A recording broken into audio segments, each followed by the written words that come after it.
Hello everyone, কেনে খবৰ হাতি সবৰে আজি বহুত দিনৰ মূৰত আকৌ ক্লাছ 9ৰ চেপ্টাৰ নম্বৰ 8 9 10 11 12 লৈছো পদাৰ্থ বিজ্ঞান গতিৰ পৰা আৰম্ভ কৰি শব্দলৈকে এই ভিডিঅ'টোত সম্পূৰ্ণৰূপে গোটেইখিনি চেপ্টাৰ মানে এই যিকিটা চেপ্টাৰ আছে এইকিটা চেপ্টাৰৰ একদম থুলমূল আভাস এটা দিয়া হ'ব ততক যোনে যোনে আজিলৈকে একো পঢ়া নাই তাৰ কাৰণে এই ভিডিঅ'টো বহুত লাভ হ'ব আৰু যোনে যোনে বহুত কিবা কিবি পঢ়িছে ৰিভিজনৰ কাৰণে আহিছে তাৰ কাৰণেও লাভ হ'ব তো তন্দে যাৰ যাৰ কোনোবা ডিস্ট্ৰিক্টত পৰীক্ষা হৈ গেল অলৰেডি আৰু কোনোবা ডিস্ট্ৰিক্টত বাকি আছে যাৰ বাকি আছে সিহঁতে চাব আৰু পঢ়িছন পৰীক্ষা হৈ যাৰ পিছত তো কাম নাই আৰু ক্লাছ 8ৰ যোনগিলা চলি আছে যোনে একো নাজনে মানে 8 গ্ৰেড 9ৰ একো আইডিয়া বনাই সিও চাব পাৰবো এই ভিডিওটো বুঝি পাইছে না এই ভিডিওটো একদম সৰুৰ পৰা লৈ কিনে সবখিনি কভাৰ কৰা হৈছে আই হোপ ততে ভালকে চা এই ভিডিওটো আৰু সবচেয়ে ইম্পৰ্টেন্ট কথা ফাৰ্ষ্টতে ৰিকুৱেষ্টটো কৰি দাও ভাই হাত জোৰ কৰি কিনে এই ভিডিওটো প্লিজ শেয়াৰ কৰি দি অলপমান কাৰণ ভিউজে নাই ভাই আজিকালি চেনেলটো একো সহায় নাই মোৰ উন্নতি হোৱা নাই তো তন্দৰ কাৰণে মই কষ্ট কৰি আছো ৰোজা ৰাখি কিনে তন্দে অলপ শেয়াৰ কৰি দি বে বাবু মাইনা জন আছা অলপ শেয়াৰ কৰি দি লগত তাতে যিমান পাৰা যিমান লগ আছে স্কুল কলেজৰ কলেজতো পঢ়াই নাই বাৰু স্কুলৰ টিউচনৰ সবতে শেয়াৰ কৰি দি আৰু সবচেয়ে ইম্পৰ্টেন্ট কথা আৰু এটা হেতু হল যে তো কোনখান স্কুলত পঢ়া হেতু নাম কমেন্ট কৰ তো যোনখান স্কুলত পঢ়া হেতু নাম কমেন্ট কৰ আৰু মই তন্দক এটা কথা দিছো যে সবচেয়ে বেছি যোনখান কলেজৰ যোনখান স্কুলৰ নাম আইব হেখান স্কুলত মই নিজে যাম তাতে টিচাৰৰ লগত কন্টাক্ট কৰি কিনে মই যাম আৰু যাই কিনে ততৰ কাৰণে গিফট লৈ যাম বাৰু চকলেট যি নহওক আৰু ততক লগ কৰিম যদি আমাৰ ওচৰৰে স্কুল হয় যেনে প্ৰজ্ঞাদীপ আৰু জ্ঞানজ্যোতি তাতে যে মই সদায় যাই থাকো বাৰু দুখন ক্লাছ কৰি আছো আৰু যদি বেলেগ কোনবা স্কুলৰ ষ্টুডেণ্টে চাই আছা অসমৰ যোন জাগাৰে নহওক নিজৰ স্কুলৰ নামটো কমেন্ট কৰ আৰু নিজৰ লগৰ গিলাকো শেয়াৰ কৰি দি যাতে হেঁতেও কমেন্ট কৰে যোনখান স্কুলৰ কমেন্টত নাম বেছি আহিব যোনখান স্কুলৰ নাম বেছিকৈ আহিব সেইখান স্কুলত মই যাব চেষ্টা কৰিম 10ত ততে যেতে 10 পাবি তো বহুত মৰম আৰু শুভেচ্ছাৰে আমন্ত্ৰণ জনাইছো ভিডিওটো বহুত নবকো ভিডিওটো আৰম্ভ কৰো চেপ্টাৰ নম্বৰ 8 সবচেয়ে ভাস কাৰণ ইতিমধ্যে চেপ্টাৰ 7 লৈ হৈ গেল আমাৰ মানে চেপ্টাৰ নম্বৰ 8 আছে আমাৰ কি গতি মোচন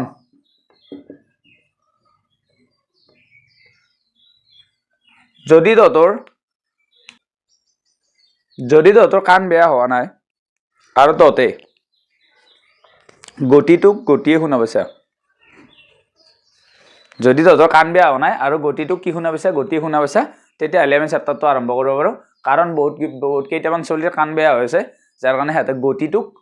কি শুনা পায় তো যি নহওক তো গতি মানে কি গতি মানে হৈছে জাগাৰ চেঞ্জ হোৱা সময়ৰ লগে লগে স্থানৰ পৰিৱৰ্তন হয় ঠিক আছে সময়ৰ লগে লগে স্থানৰ পৰিৱৰ্তন হোৱা এইটোকে কি বুলি কয় গতি বোলে তাৰ মানে জানে মই এটা 7টা বজা খিনিত আছো 7টা 1 খিনিত 7টা 2 খিনিত তো মোৰ জাগা চেঞ্জ হৈছে না সময়ৰ লগে লগে তো এইটোৱে কি হ'ব আমাৰ গতি ঠিক আছে এটা গতিৰ প্ৰকাৰ বিভিন্ন ধৰণৰ আছে যেনে সৰল ৰৈখিক গতি ঘূৰ্ণন গতি হয় দোলন গতি যাদৃচ্ছিক গতি সৰ্পিল গতি যাদৃচ্ছিক গতি মানে এই গুৰ ওপৰত যে ফেনামাখি উৰে ভ ইফালে যায় সেইটো যাদৃচ্ছিক গতি দোলন গতি মানে ধুলনি যেনকে দুলি থাকে সেইটো দোলন গতি ঘূৰ্ণন গতি মানে ঘূৰি থকা গতি সৰল ৰৈখিক গতি মানে চিধাকৈ আৰু সৰ্পিল গতি মানে সাপৰ নিচিনাকৈ বেকাবাকি যাও এটা এই চেপ্টাৰটোত আমি পঢ়িম সৰল ৰৈখিক গতিৰ ওপৰত এই চেপ্টাৰটোত কি পঢ়িম সৰল ৰৈখিক গতি এইটো চেপ্টাৰ যাই কিনে তহঁতৰ ফাৰ্ষ্ট ইয়াৰত হাই সেকেন্ডাৰী ফাৰ্ষ্ট ইয়াৰত পাবি মোচন ইন ওৱান ডাইমেনশন বুলি এই চেপ্টাৰটোৱে পাবি তো এতিয়া আমি দুটামান শব্দ বুঝবা চেষ্টা কৰো প্ৰথমতে 1 নম্বৰ শব্দটো হৈছে দূৰত্ব কি হয় দূৰত্ব মানে হৈছে যে বস্তুৱে যদি গতি কৰে গতিশীল বস্তুৱে এটাই অতিক্ৰম কৰা পথৰ দৈৰ্ঘ্য কি দূৰত্ব মানে গতিশীল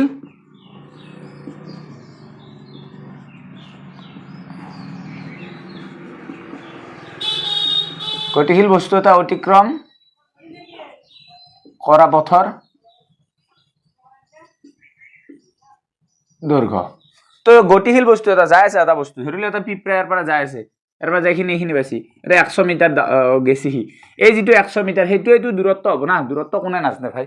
বহুত সহজ এটা চাবি আৰু এটা বস্তু আছে হৰণ দূৰত্ব আৰু হৰণৰ মাজত পাৰ্থক্য লিখবা দেই দেখাত তোৰ এই দুটা সহজ লাগছে কিন্তু কমপ্লিকেটেড আছে চা ইংলিছত দূৰত্বক কি বুলি কয় ডিসটেন্স কি বুলি কয় ডিসটেন্স আৰু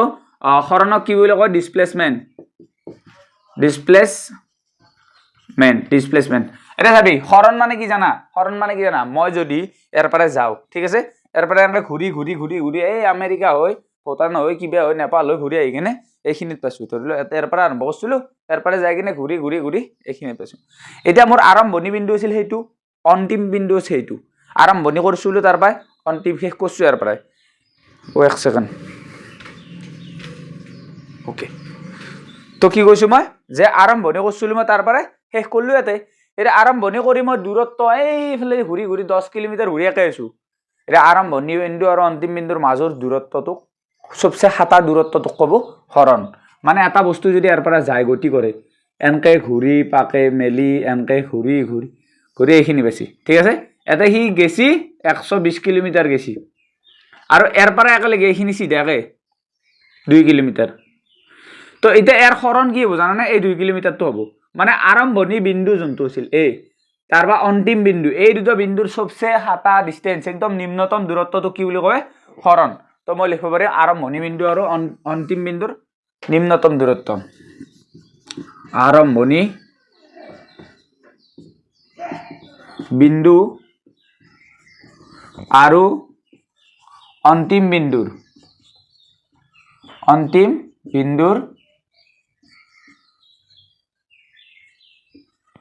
ন্যূনতম দূৰত্ব আৰম্ভণি বিন্দু আৰু অন্তিম বিন্দুৰ একদম হাতা ডিসটেন্স হাতা দূৰত্বটো কি বুলি কয় হৰণ বুলি কয় এটা দূৰত্ব আৰু হৰণৰ পাৰ্থক্য পৰীক্ষা দিব পাৰে ডেফিনেশন লিখি দিবি এটা চাবি মোক এটা কথা কও হৰণ এই ধৰিলো এৰ পৰা গেছি বস্তু এটা এৰ পৰা বি লাগি গেছি আৰু বিৰ পৰা সি লাগি গেছি তো এৰ পৰা যদি হি আৰম্ভ কৰিছি যাওয়া হে যতে নাযাক কিয়া তাৰ দূৰত্ব সদায় কিবা নহয় কিবা ওলাব জিৰো কেতিয়া হবা নৰে গতি কৰা বস্তু এটা বস্তু আছে হি গতি কৰছি এটা গতি কৰা বস্তু এটাৰ দূৰত্ব কেতিয়াবা জিৰো হ'ব পাৰে নেকি গতি কৰা বস্তু এটাৰ দূৰত্ব জিৰো হ'ব পাৰে নেকি ধৰিলো তো কৈছি যে মই কোনবা এটা মানুহ কৈছি যে মই ঘৰৰ পৰা যাবা ওলালো আৰু যাই আছো আৰু মই 1 কিলোমিটাৰ যাও নাই জিৰো গৈছো মই 1 মিটাৰো যাও নাই অলপমানো যাও নাই মই যাই আছো কিন্তু যাওয়া নাই কিন্তু কেনে ধৰণৰ কথা যদি কোনবা এটা বস্তু গতি কৰছি তাৰ অলপমান হলিও গতি যদি হসি অলপমান হলিও দূৰত্ব হব জিৰো হবাই নৰে কিন্তু হৰণ জিৰো হ'ব পাৰে যেনকা এই বস্তু এটা এৰ পৰা বিগ গেলি গেছি বিৰ পৰা সিক গেলি আকৌ ঘুৰি আহি কিনে এত পাইছি তো আৰম্ভণি বিন্দু আছিল এ অন্তিম বিন্দু এ এই দুটাৰ মাজত দূৰত্ব জিৰো গতিকে হৰণ জিৰো হ'ব পাৰে তাৰ মানে হৰণ জিৰো হ'ব পাৰে কিন্তু দূৰত্ব জিৰো হবা নৰে হৰণ জিৰো হ'ব পাৰে জিৰো দূৰত্ব জিৰো হবা নৰে জিৰো হ'ব পাৰে জিৰো হ'ব পাৰে তো দূৰত্ব জিৰো হবা নৰে এৰ পাৰ্থক্য হিচাপে লিখি লবি নিজে এটা চা হৰণ কেতিয়াবা বেছি হ'ব পাৰে নেকি দূৰত্বতকৈ হৰণটো বেছি হবাই নৰে কিন্তু দূৰত্ব বেছি হ'ব পাৰে এটা যদি বস্তু এটা এনেকৈ যায় ধৰিলো সিধাই দেখাই দিওঁ মই এ বি সি বস্তু এটা এৰ পৰা বিগ গেছি বিৰ পৰা সিক গেছি আকৌ সিৰ পৰা বিত আছে এতিয়া হৰণ কি হ'ব তাৰ এইখিনি হ'ব আৰু দূৰত্ব এইখিনি প্লাস এইখিনি হ'ব তো হৰণ কেতিয়াও দূৰত্বতকৈ ডাঙৰ হবা নৰে কিন্তু দূৰত্ব হৰণতকৈ ডাঙৰ হবা পাৰে তো হৰণ আৰু দূৰত্ব যদি বুজি পাইছে এবাৰ আমি দুটা বস্তু চাও এটো হল গতিৰ ভাগ কি আছে গতিৰ প্ৰকাৰটো চালো আমি গতিৰ ভাগ দুটা কি এটা হল সুষম গতি এটা বিষম গতি হয় না সুষম গতি আৰু বিষম গতি কি হয় সুষম গতি আৰু বিষম গতি চা কি হয় সুষম গতি আৰু বিষম গতি ওকে তো ধৰিলো এইটো তোৰ ঘৰ ঠিক আছে এইটো তোৰ ঘৰ নাম দিছো এ এইটো বি বজাৰ আৰু এইটো এটা বি বজাৰ তো দুটা বজাৰ তো তোৰ মা কৈছি যে এই সি নম্বৰ বজাৰত যাই কিনে তাৰ পৰা অমুক বস্তুটো লৈ আহ যেটো বি বজাৰত নাপায় ঠিক আছে এটা এৰ পৰা বি বজাৰলৈ ধৰিলো তোৰ আছে 100 মিটাৰ আৰু বিৰ পৰা সি লৈ 100 মিটাৰে আছে ধৰিলো সমান দূৰত্ব আছে এটা তই কি কৈছে গেছে সাইকেল লৈ পুৰা বিগ গেলি গেছে এহেন্দি যাবা কাৰণে তোক লাগছি 10 মিনিট কিমান লাগছি 10 মিনিট এতিয়া তই কি কৈছে এতে এটা হাই স্কুল আছে বুঝা হাই স্কুল ছোৱালী হাই স্কুল এতিয়া ছোৱালী হাই স্কুল তো ছুটি হৈছে ছোৱালী হাই স্কুলত তো এহেনিত মানে অলপ লেভেল দিছে আপি চাপি চাচা চাওঁতে তোৰ কি হৈ গ'ল দেৰি হৈ গ'ল বজাৰত গ'লে যাওঁতে তো টাইম লাগিল কিমান 15 মিনিট তো চা মায়েৰে বজাব তোক কিয় কাৰণ যিখিনি জাগাত তোক 10 মিনিট লাগিব লাগিছিল 15 মিনিট লাগিল তো এই যিটো তোৰ গতি যে 100 মিটাৰ যাবৰ কাৰণে 10 মিনিট টাইম লাগিল কিন্তু নেক্সট 100 মিটাৰ যাবৰ কাৰণে 15 মিনিট টাইম লাগিল এইটো ক'ব বিষম গতি এইটো কি ক'ব বিষম গতি এটা তোৰ নিচিনা এটা ভদ্ৰ চলি আছে যিটো তই নহয় তাৰ 100 মিটাৰ যাবৰ কাৰণে যিমান টাইম লাগে নেক্সট 100 মিটাৰ যাবৰ কাৰণেও সিমানে টাইম লাগে এইটো হ'ব সুষম গতি মানে সমান দূৰত্ব যাবলৈ যদি সমান সময় লাগে তাক কয় সুষম গতি আৰু সমান দূৰত্ব যাবলৈ যদি বেলেগ সময় লাগে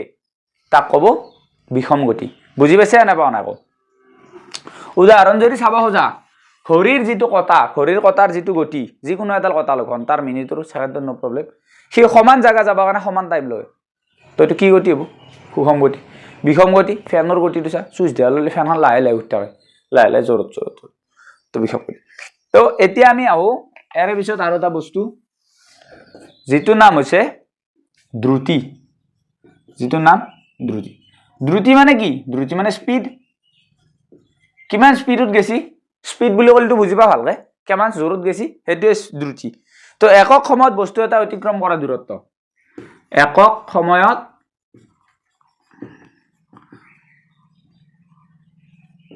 বস্তু এটা অতিক্ৰম কৰা দূৰত্ব একক সময়ত বস্তু এটা অতিক্ৰম কৰা দূৰত্বক কি বোলে দ্ৰুতি বোলে তো দ্ৰুতি উলিয়াবৰ কাৰণে আমি কি কৰিম দ্ৰুতি উলিয়াবৰ কাৰণে লিখিম যে দূৰত্ব বা সময় দূৰত্বক s বুলি কয় দ্ৰুতিক v বুলি কয় দূৰত্বক s আৰু সময় t মানে v = s/t এটা t যদি এফালে লও কি হ'ব v * t = s তাৰ মানে দুটা ফৰ্মুলা পাই গেল তাতে দুটা কি এটা ফৰ্মুলা পৰা দুই তিনটা ফৰ্মুলা ওলাব পাৰি তো যদি এটা যিকোনো দুটা বস্তু দিয়া আছে v আৰু t দিয়া আছে s ওলাব পাৰবি s আৰু t দিয়া আছে v ওলাব পাৰবি জাস্ট ফৰ এক্সাম্পল বস্তু এটাই 16 মিটাৰ দূৰত্ব 4 সেকেন্ডত অতিক্ৰম কৰে তাৰ দ্ৰুতি কি হ'ব তাৰ দ্ৰুতি কি হ'ব দূৰত্ব কিমান দিয়া আছে s কিমান দিয়া আছে 16 মিটাৰ আৰু টাইম কিমান দিয়া আছে 4 সেকেন্ড তো v গলি কি s/t s মানে 16 / 4 কি হ'ব 4 মিটাৰ/সেকেন্ড তাৰ মানে এই দ্ৰুতিৰ একক SI একক কি পালো SI একক মিটাৰ/সেকেন্ড বা এটোক s ইনভাৰ্স এনেকৈ লিখা হয়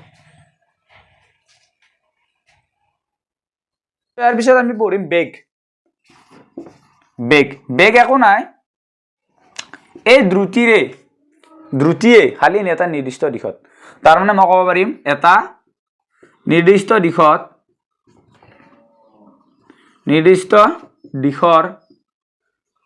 দ্ৰুতিকে কি বলে বেগ বলে তাৰ মানে যদি এই দ্ৰুতিত দিশ লগাই দিয়া পূব ফালে গেছি পশ্চিম ফালে গেছি কিমান জোৰ কিমান টাইমত দ্ৰুতি মানে কি জানা কিমান টাইমত কিমান দূৰ গেছি হেতুৱে তো বেগ মানে কি যে এটা নিৰ্দিষ্ট দিশত কোনটো দিশত বা এটা দিশত তো ইয়াৰো এসআই একক কি হ'ব এসআই একক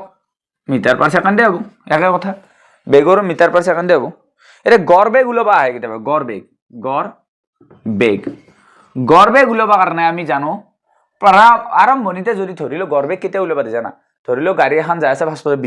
20 যাই আছে স্পিড বাঢ়াই দিছি 40 হৈ গেল এতিয়া তোৰ মাজৰ গড় বেগ উলাবা দিব তো আৰম্ভণিতে যোনটো বেগ থাকে তা কয় u আৰু লাষ্টত যেটো বেগ থাকে তা কয় v এই u + v/2 এইটো সূত্ৰত আমি গড় বেগ উলাব পাৰিম মনত ৰাখবি গড় বেগ কেনকা উলাব পাৰিম u + v/2 u মানে কি আৰম্ভণি বেগ আৰু v মানে অন্তিম বেগ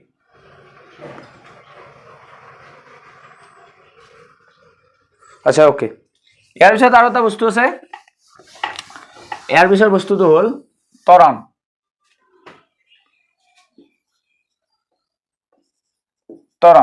ত্বৰণ মানে কি জানো ধাক্কা এক্সিলাৰেশ্যন তো বেগ যদি স্পীডটো চেঞ্জ হৈছে মই তেনে কৈছিলো এখন গাড়ী যাই আছে 20ত তাৰ বেগ হৈ গেল 40ত এই যেটো 20ৰ পৰা 40ত গেলি হল কিমান টাইমত চেঞ্জ হল হেতুকে কব ত্বৰণ মানে বেগৰ পৰিৱৰ্তনৰ হাৰকে কি বোলে ত্বৰণ বোলে বেগৰ পৰিৱৰ্তনৰ হাৰকে ত্বৰণ বোলে বুজি পাইছা না আকৌ ইয়াক এৰে হুচাই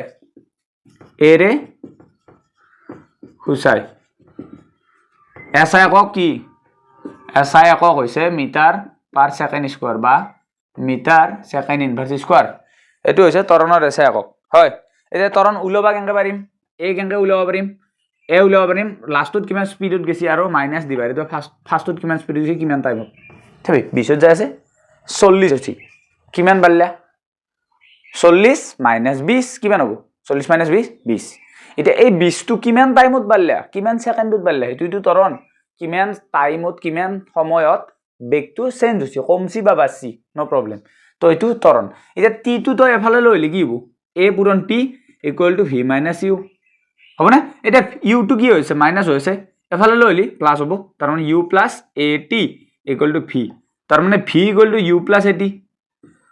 মুবাৰক সূত্ৰ বেদা হোৱা হে তো এটো সূত্ৰ মস্ত ৰাখবি কাৰণ এটো সূত্ৰ লাগব আৰু এটো এই দুটো সূত্ৰ এইটো চেপ্টাৰত বুলি নহয় ইয়াৰ পিছৰ চেপ্টাৰটো লাগব মই কৈ দিম বলে আগৰ চেপ্টাৰত পাছিলো জি a equal to u minus v minus u by t এই দুটো সূত্ৰ একদম ধাৰাসাৰ দিলৰ ভিতৰত সোমেলো যেনকে তন্তে গাৰ্লফ্ৰেণ্ড আৰু বয়ফ্ৰেণ্ড নাম সোমেলো সে দিলৰ ভিতৰত ইয়াৰ পিছত এটা বস্তু আছে আৰু দুটো সূত্ৰ আছে আৰু দুটামান হয় না বেগ ত্বৰণ আৰু সময় আৰু দূৰত্ব নিৰ্ণয়ৰ বাবে সূত্ৰ তো সেই সূত্ৰ কিটাও লিখিলো হেতু হল যে s equal to u plus ut plus half of a t square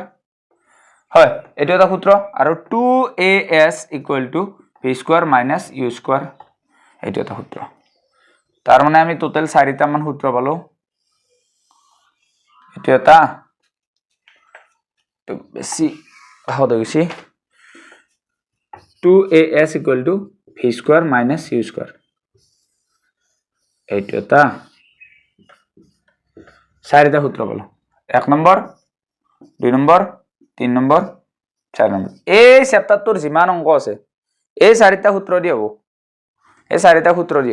ইয়াৰ পিছত এটা টপিক আছে সেই টপিকটো চাই লো তাৰ পিছত যদি পাৰো এটা অংক কৰি দিম যদি টাইম হয় এটা টপিক আছে হেতু হল সুষম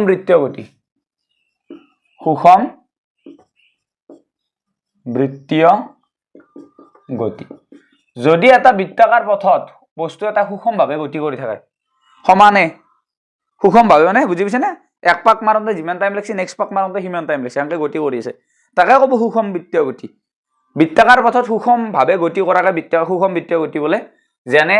r ব্যাসাৰ্ধ এটা বৃত্তাকাৰ পথ কিমান ব্যাসাৰ্ধ r এতিয়া মোক এৰ পৰা ই যায় কিনে আকৌ একেলগে আগ গেলি কিমান দূৰ গেছি কওক এটোতো আৰু সৰু চলিও জানব বৃত্ত এটাৰ পৰিধি তো নাজনা কাৰণ তো গাধা আগতে পঢ়া নাছলি হয় না তো এই বৃত্তৰ পৰিধি মানে কি বৃত্ত এটাৰ এৰ পৰা একেলগে যাতে চা এই যদি মই এটা এটো ধৰিলো তো কেনকে দেখো মই ৰছী এটা ললি ভাল তো ধৰিলো মই এটা খোল কাছো খোলা কিনে আনকে দীঘলকে আস্তান দিছো তো এৰ পৰা একেলগে কিমান দূৰ আছে হেতু জুখপা কাৰণে সূত্ৰ এটা আছে হেতু হল 2 পাই r পাই মানে কি জানা না পাই ফাইলে মেথছৰ কথা নাজনা নেকি বৃত্তৰ পৰিধি নাজনা নেকি তো এতিয়া চাবি দ্ৰুতি উলাবা কাৰণে আমি কি কৰিম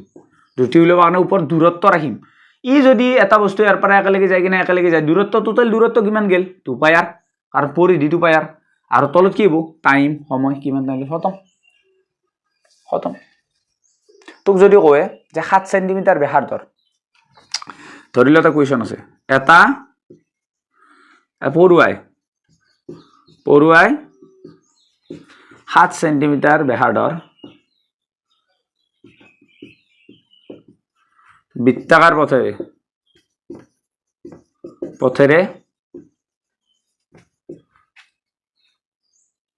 2 সেকেন্ডত এপাক মাৰে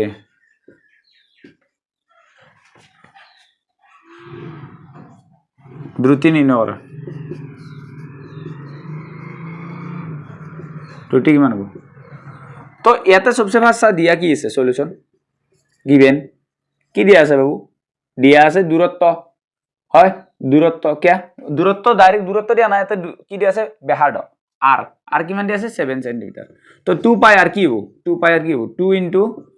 22/7 * 7 7 7 কাটা গেল থাকিল কিমান 44 44 থাকিল 44 cm এটো কি হল দূৰত্ব ইমান দূৰ গেছি না এক পাকে গেছি না দুই পাক তো জানাই এই ইয়াতে এক পাক গেলে 2 পাই r হয় দুই পাক গেলে আৰু 2 পূৰণ কৰিলো তো এতিয়া সময় টাইম কিমান দি আছে 2 সেকেন্ড তো দ্ৰুতি কি v = s/t s আছে 44 / 2 কাটা গেলি 22 মিটাৰ/সেকেন্ড খতম বে খতম বহুত সহজ এই চ্যাপ্টাৰটো হে গল তো এখানে আছিল চ্যাপ্টাৰ 8 গতি বহুত বহুত ধন্যবাদ চাই থাকাৰ কাৰণে আৰু ভিডিওটো যিমান পাৰা শেয়াৰ কৰ ইয়াৰ পিছত আমি চাম chapter number 9 let's go chapter number 9 বল আৰু গতি বিষয়ক সূত্ৰ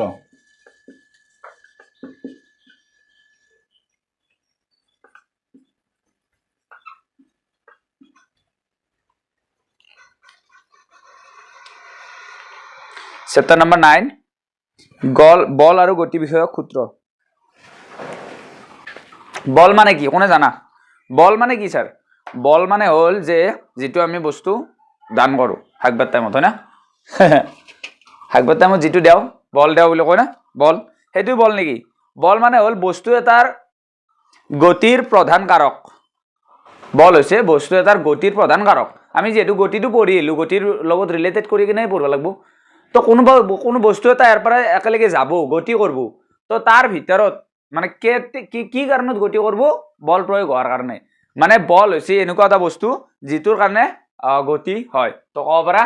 বল হৈছে বস্তুৰ গতিৰ প্ৰধান কাৰক আৰু তাৰ কাম কৰা নাই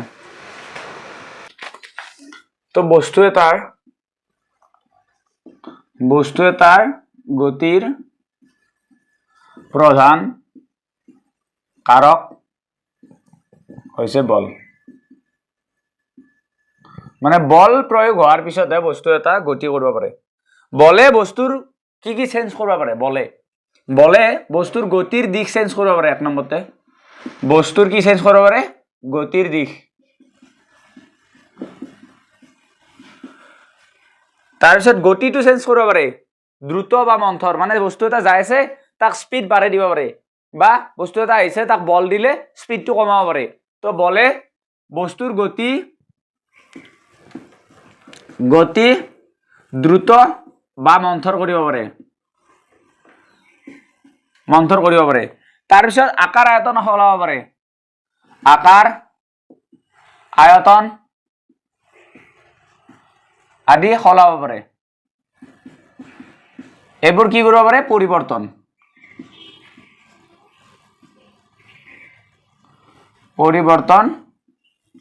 কৰিব পাৰে কোনে বলে তো বলে কি কৰিব পাৰে বস্তুৰ গতিৰ দিশ সলাব পাৰে বস্তুৰ গতি দ্ৰুত বা মন্থৰ কৰিব পাৰে আকাৰ আয়তন সলাব পাৰে আৰু এগলান বস্তু সলনি কৰিব পাৰে কোনে বলে এতিয়া বল আৰু গতি বিষয়ক সূত্ৰ মানে কি বল মানে বুজি পালো আমি কি বল মানে হৈছে কোনো বস্তুৰ ওপৰত প্ৰয়োগ কৰা শক্তি তো গতি বিষয়ক সূত্ৰ মানে কি গতিৰ কেইটামান সূত্ৰ আছে সেই সূত্ৰ এটা কোনে দিছিল নিউটনে দিছিল সেই সূত্ৰ কেইটা কোনে দিছিল নিউটনে এতিয়া নিউটনে দিয়া তিনিটা সূত্ৰ যা আমি গতি বিষয়ক সূত্ৰ বুলি জানো সেই সূত্ৰ কেইটাৰ বিষয়ে পঢ়িব লাগিব তাৰ আগতে চাও বল কেই প্ৰকাৰৰ আছে বল দুই প্ৰকাৰৰ দুই এক নম্বৰ সন্তুলিত বল আৰু দুই নম্বৰ অসন্তুলিত বল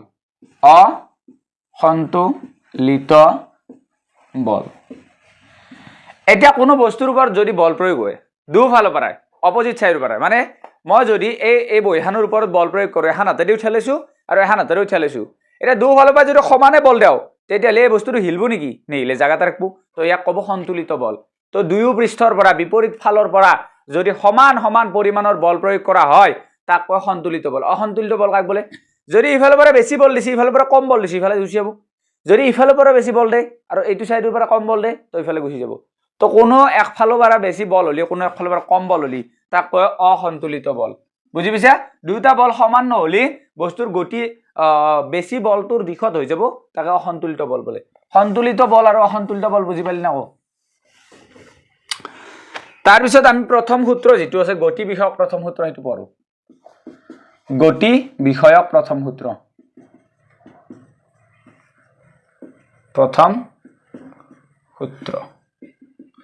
এই সূত্ৰটোক জড়তাৰ সূত্ৰ বুলিও জনা যায়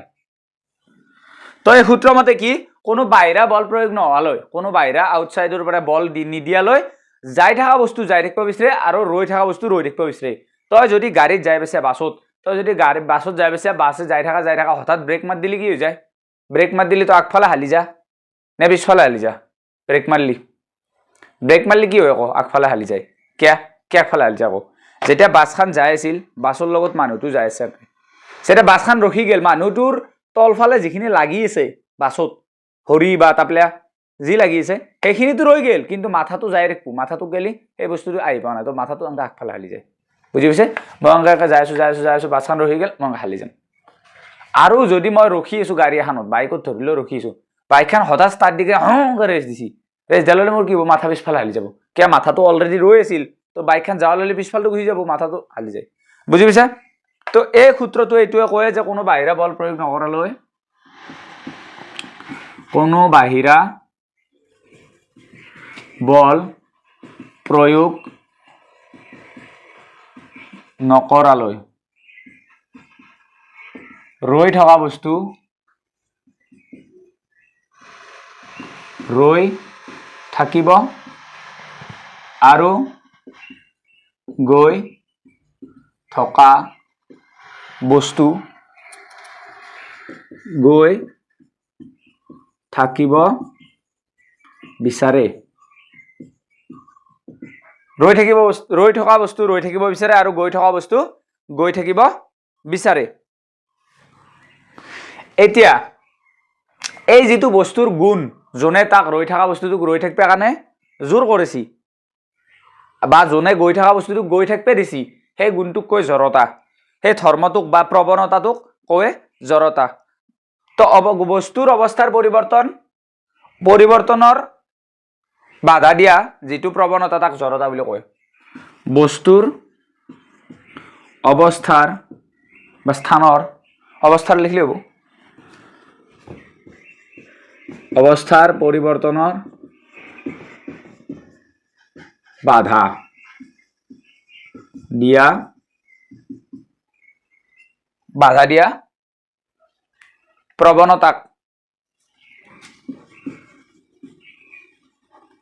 প্ৰৱণতাক বা ধৰ্মক জড়তা বোলে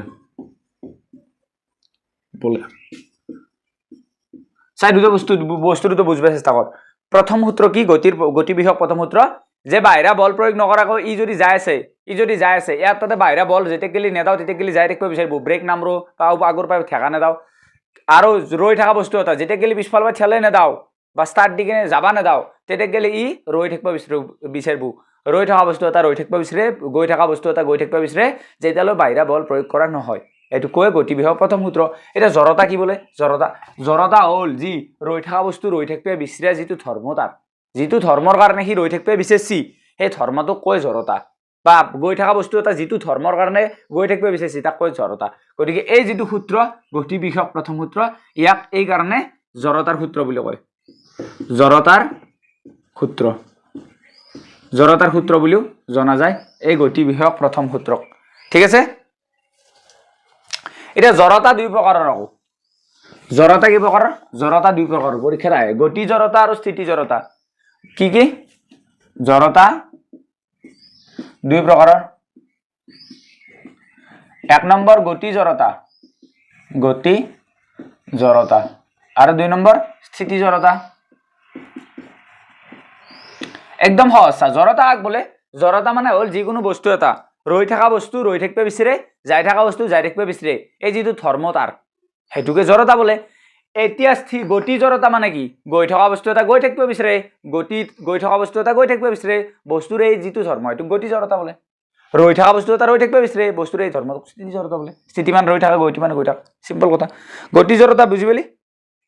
জড়তা ভৰৰ সমানুপাতিক অৰ্থাৎ ভৰে হৈছে জড়তাৰ মান তো জড়তা যিমান বেছি হ'ব ভৰো সিমান বেছি হ'ব হয় না ওকে এতিয়া এটা শব্দ আহিল ভৰবেগ এটা শব্দ আহিল ভৰবেগ ভৰবেগটো বুজিব চেষ্টা কৰ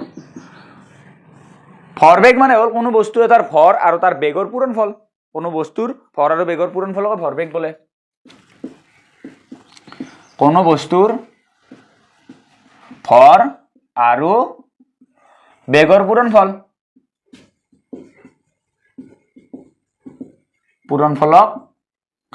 ভৰবেগ বোলে ভৰবেগ কাক বোলে কোনো বস্তুৰ ভৰ আৰু বেগৰ পূৰণফল ধৰিলে এটা বস্তুৰ ভৰ আছে ধৰিলে মই এটা লিখি দিওঁ ভৰবেগ p ৰে হৈছে ইকুৱেল টু ভৰ ইনটু বেগ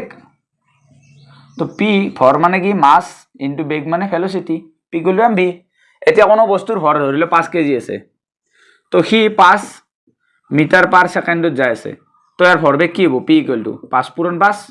5 5 গুণ 25 কেজি মিটাৰ পাৰ সেকেন্ড খতম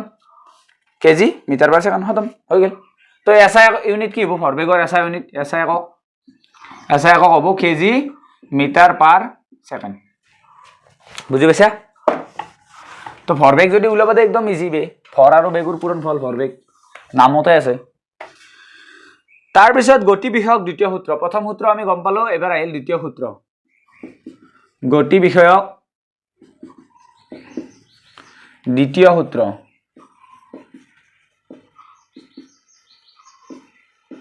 এই সূত্ৰ কি কৈছা নিউটনৰ দ্বিতীয় সূত্ৰ বা গতি বিষয়ক দ্বিতীয় সূত্ৰ বস্তু এটাৰ ভৰবেগৰ পৰিৱৰ্তনৰ হাৰ প্ৰয়োগ হোৱা অসন্তুলিত বলৰ সমানুপাতিক আৰু এই পৰিৱৰ্তন বলৰ দিশতে হয় কি কৈছে লিখিলো প্ৰথমতে বস্তু এটাৰ ভৰবেগৰ পৰিৱৰ্তনৰ হাৰ ভৰবেগৰ পৰিৱৰ্তনৰ হাৰ তাৰ ওপৰত প্ৰয়োগ হোৱা অসন্তুলিত বলৰ তাৰ ওপৰত প্ৰয়োগ হোৱা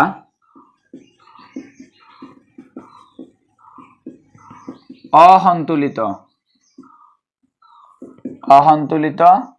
বলৰ সমানুপাতিক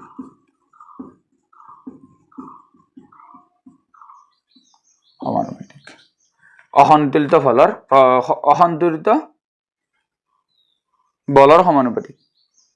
ওকে আৰু আমি বলটো কেনেকৈ উলিয়াব পাৰিম বলটো উলিয়াব পাৰিম ভৰ পূৰণ ত্বৰণ তাৰ মানে F equal two m into a ma F equal two ma হয় দ্বিতীয় সূত্ৰৰ প্ৰকাশ ৰাখি F ইকুৱেল টু ma এতিয়া এইটো আমাক কৈছি এইটো বুজি নাপলি ন এইটো বুজাই দিছো চা বস্তু এটাৰ ভৰবেগৰ পৰিৱৰ্তনৰ হাৰ ভৰবেগৰ পৰিৱৰ্তন মানে কি আছিল ভৰবেগ মানে কি আছিল ভৰবেগ মানে আছিল ভৰ আৰু বেগ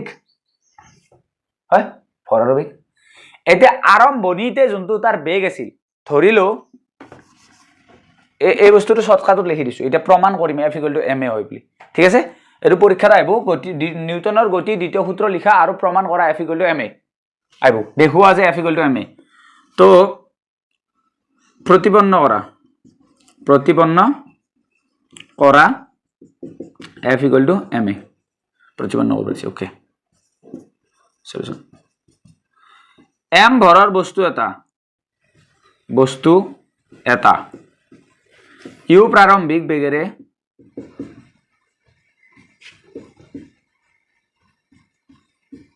গৈ F বল প্ৰয়োগ হোৱাত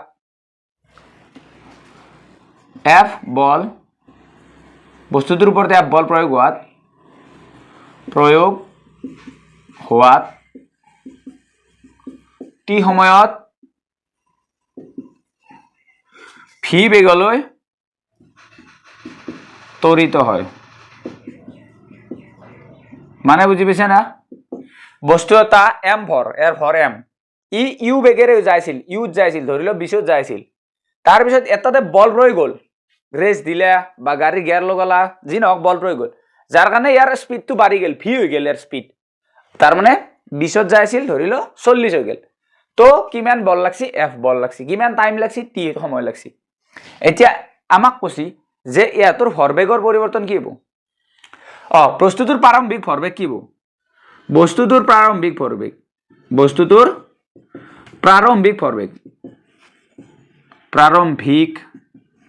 ভৰবেগ আৰম্ভণিতে ইয়াৰ ভৰবেগ p1 কি হ'ব m into u কাৰণ ভৰবেগ কি আছিল ভৰবেগ আছিল ভৰ আৰু বেগৰ পূৰণফল আৰম্ভণিতে ইয়াৰ ভৰ আছিল m বেগ কি আছিল u তো এতিয়া অন্তিম ভৰবেগ কি হ'ব অন্তিম ভৰবেগ p2 হ'ব m into v কে কাৰণ অন্তিম বেগ v বুজি পাইছে এতিয়া ভৰবেগৰ পৰিৱৰ্তন এতেকে ভৰবেগৰ পৰিৱৰ্তন ভৰবেগ চেঞ্জ হ'ল নাই ভৰবেগৰ পৰিৱৰ্তন কি হ'ব p2 minus p1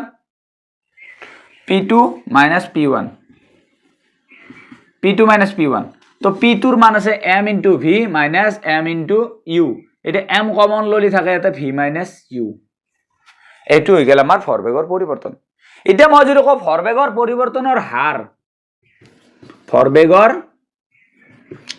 পৰিৱৰ্তনৰ হাৰ মানে কিমান টাইমত চেঞ্জ হৈছে তো ইয়াক তো কি কৰিব লাগিব টি দি হৰণ কৰি দিব লাগিব m v minus u by t ভৰবেগৰ পৰিৱৰ্তন হার ওলাই গেল m v minus u by t আচ্ছা এতিয়া চাবি এখিনি লিখি লবি আগতে ৰে এখিনি লিখি লবি এতিয়া চাবি এতিয়া আমাক এটা সূত্ৰটোত কৈছিল যে ভৰবেগৰ পৰিৱৰ্তনৰ হাৰ তাৰ ওপৰত প্ৰয়োগ হোৱা বলৰ সমানুপাতিক তাৰ মানে এই সূত্ৰটোৰ পৰা নিউটনৰ দ্বিতীয় সূত্ৰৰ পৰা F proportional to ভৰবেগৰ পৰিৱৰ্তনৰ হার m v minus u by t এটো পাম না পাম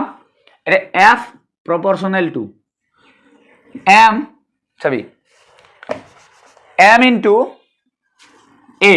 কে কারণ a মানে আমি এর আগৰ যোনটো চেপ্টাৰ আছিল গতি তাতে পাইছিলো v minus u by t মানে হল a v minus u by t মানে a তো F equal to k m a একের মান কে হৈছে ধ্ৰুৱক সমানুপাতিক ধ্ৰুৱক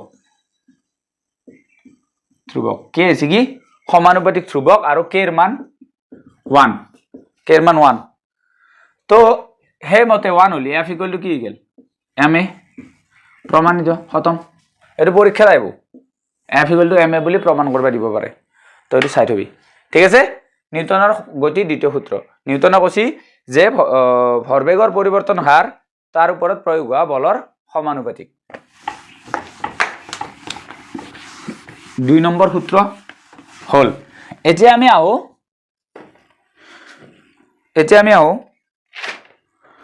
তৃতীয় গতি বিষয়ক তৃতীয় সূত্ৰ বা নিউটনৰ তৃতীয় সূত্ৰলৈ গতি বিষয়ক তৃতীয় সূত্ৰ ওকে তো গতি বিষয়ক তৃতীয় সূত্ৰ কৈছে যে প্ৰতিটো ক্ৰিয়াৰে সমান আৰু বিপৰীতমুখী প্ৰতিক্ৰিয়া থাকে তই যদি যাই কিনে কাবাক সৰৱা তোকো সেই মানটো সৰাব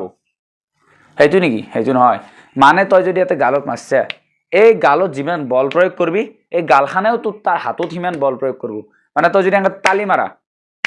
এই হাতখানে যিমান বল প্ৰয়োগ কৰছি এই হাতখানেও সিমানে বল প্ৰয়োগ কৰছি ওয়ালত যদি তই মাৰি দে হাতখানে ওয়ালত যিমান বল প্ৰয়োগ কৰব ওয়ালেও সিমানে বল প্ৰয়োগ কৰব বুজি পাইছা না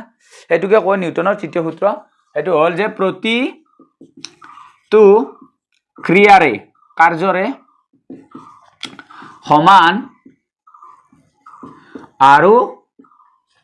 বিপৰীতমুখী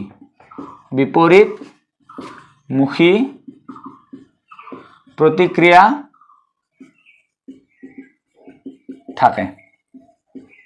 প্ৰতিটো ক্ৰিয়াৰে সমান আৰু বিপৰীতমুখী প্ৰতিক্ৰিয়া থাকে বুজি পালি নে পাও নাই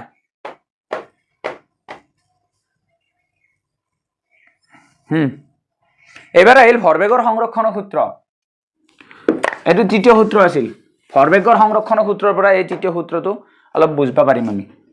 ভৰবেগৰ সংৰক্ষণ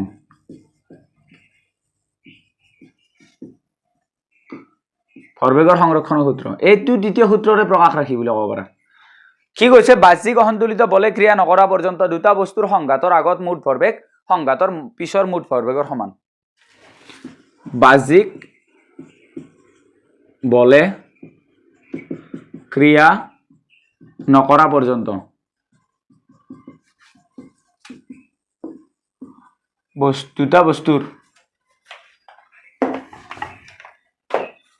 দুটা বস্তুৰ সংঘাতৰ আগৰ মুঠ ভৰবেগ সংঘাতৰ আগৰ মুঠ ভৰবেগ সংঘাতৰ পিছৰ মুঠ ভৰবেগৰ সমান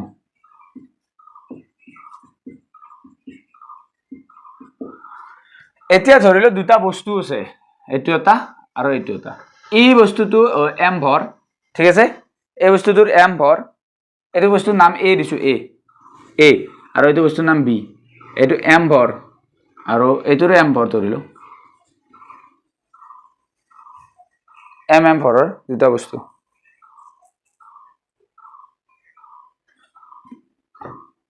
ওকে ইয়াৰ ভৰ হ'ব এম এ আৰু ইয়াৰ ভৰ হ'ব এম বি ওকে এতিয়া ইয়াত ই প্ৰথমতে যাই আছে এনেকৈ ইফালে ইফালে আহি আছে তো যিটো যাৱা স্পীড সেইটো হ'ব এম ইউ হ'ব ইউ এ আৰু ইফালে আহা স্পীডটো ইউ বি হয় এতিয়া ইয়াৰ ভৰবেগ কিমান হ'ব সংঘাত হোৱাই নাই খুন্দা খুন্দি হোৱাই নাই তো ইয়াৰ ভৰবেগ হ'ব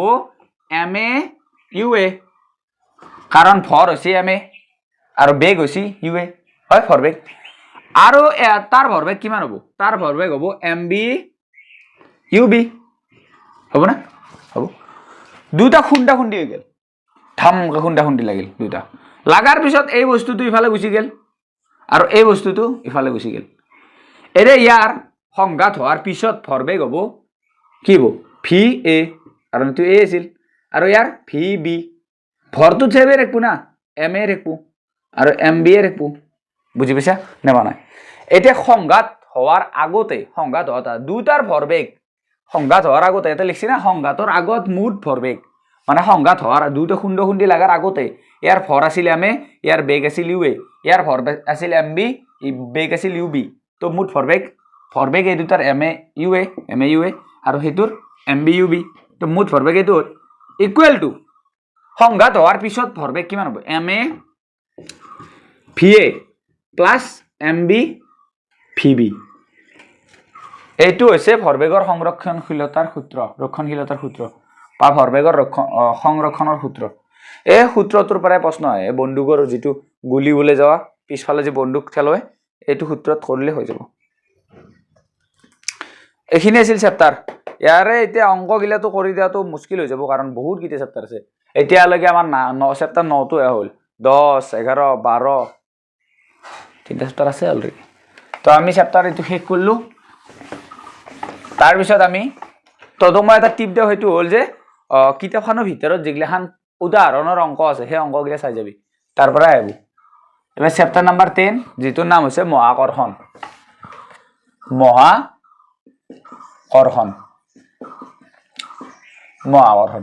আৰু এটা কথা হেতু হল যে মই এই দুই এক দিনৰ ভিতৰত পেপাৰ ডিসকাস কৰিম প্ৰিভিয়াস ইয়াৰ্সৰ এমসিকিউ আৰু লং কোৱেশ্চন পেপাৰ হেনি চাই দিম তো তাৰ পৰা কোৱেশ্চন আহি যাব টেনচন নলবি 9ৰ পৰীক্ষা ভাল হৈ যাব খালি পঢ়ি থাক ভালকে চেপ্টাৰ 8ৰ নাম কি মহাকৰ্ষণ মানে কি মহাকৰ্ষণ মানে হল যে মৰম কবা গলি এইটো হিতুৰ প্ৰতি থকা আকৰ্ষণ তাৰ মানে বিশ্ব ব্ৰহ্মাণ্ডত যিমান বস্তু আছে এইটো হিতুক আকৰ্ষণ কৰি থাকে এতিয়া এই চকটোৱে এই মোক আকৰ্ষণ কৰিছে মই আকৰ্ষণ কৰিছো ই এক কৰিছে ই আটক কৰিছে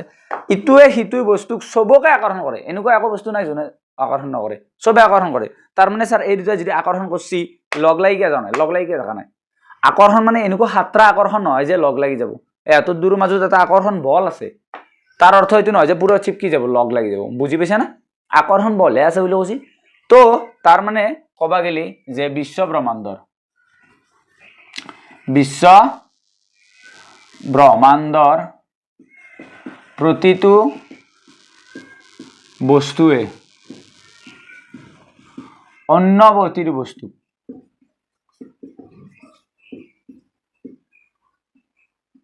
আকৰ্ষণ কৰি থাকে ইয়াকে কি বলে মহাকৰ্ষণ বলে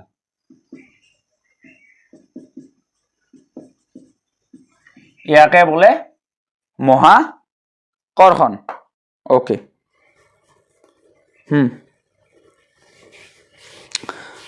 ইয়াকে মহাকৰ্ষণ বলে এতিয়া যদি আমি দুটা বস্তু লওঁ এটা বস্তু লৈছো এইটো m ভৰ আৰু এটা বস্তু লৈছো এইটোৰ ক্যাপিটেল m ভৰ এটোৰ মাজত দূৰত্ব আছে d তো দুটা বস্তু এটা স্মল m আৰু এটা ক্যাপিটেল m এটোৰ মাজত দূৰত্ব কিমান আছে d হয় এটোৰ মাজত দূৰত্ব আছে d তো এটোৰ মাজত দূৰত্ব আছে d হয় দুটা বস্তু ভৰ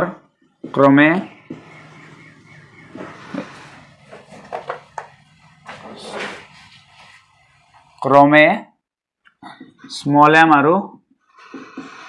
ক্যাপিটেল m গুড মাজৰ দূৰত্ব কিমান আছে মাজৰ দূৰত্ব d তো এটা সূত্ৰই কি কয় মহাকৰ্ষণৰ সূত্ৰই কি কয় এটো দুটাৰ মাজত যেটো আকৰ্ষণী বল বস্তু দুটাৰ মাজত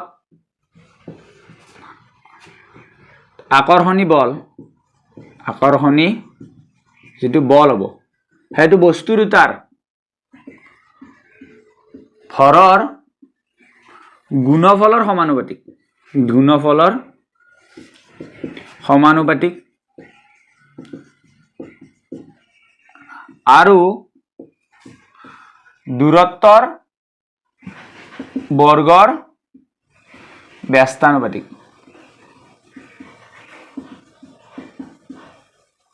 क्या मतलब है इसका मतलब है जो f है वो directly proportional m into m है और जो f है वो इनवर्सली प्रोपोर्शनल टू 1/d² माने दूरत्वर व्यस्तानुपातिक दूरत्व बाढली बल कमी যাব दूरत्व कमली बल बाढি যাব এটা f এই দুটা মিলাই কিনা মই লিখ পাৰিম f प्रोपोर्शनल m/d² এই प्रोपोर्शनल চিনটো উঠাবা কাৰণে f = g m/d², য'ত g হৈছে মহাকৰ্ষণৰ বিশ্বজনীন ধ্ৰুৱক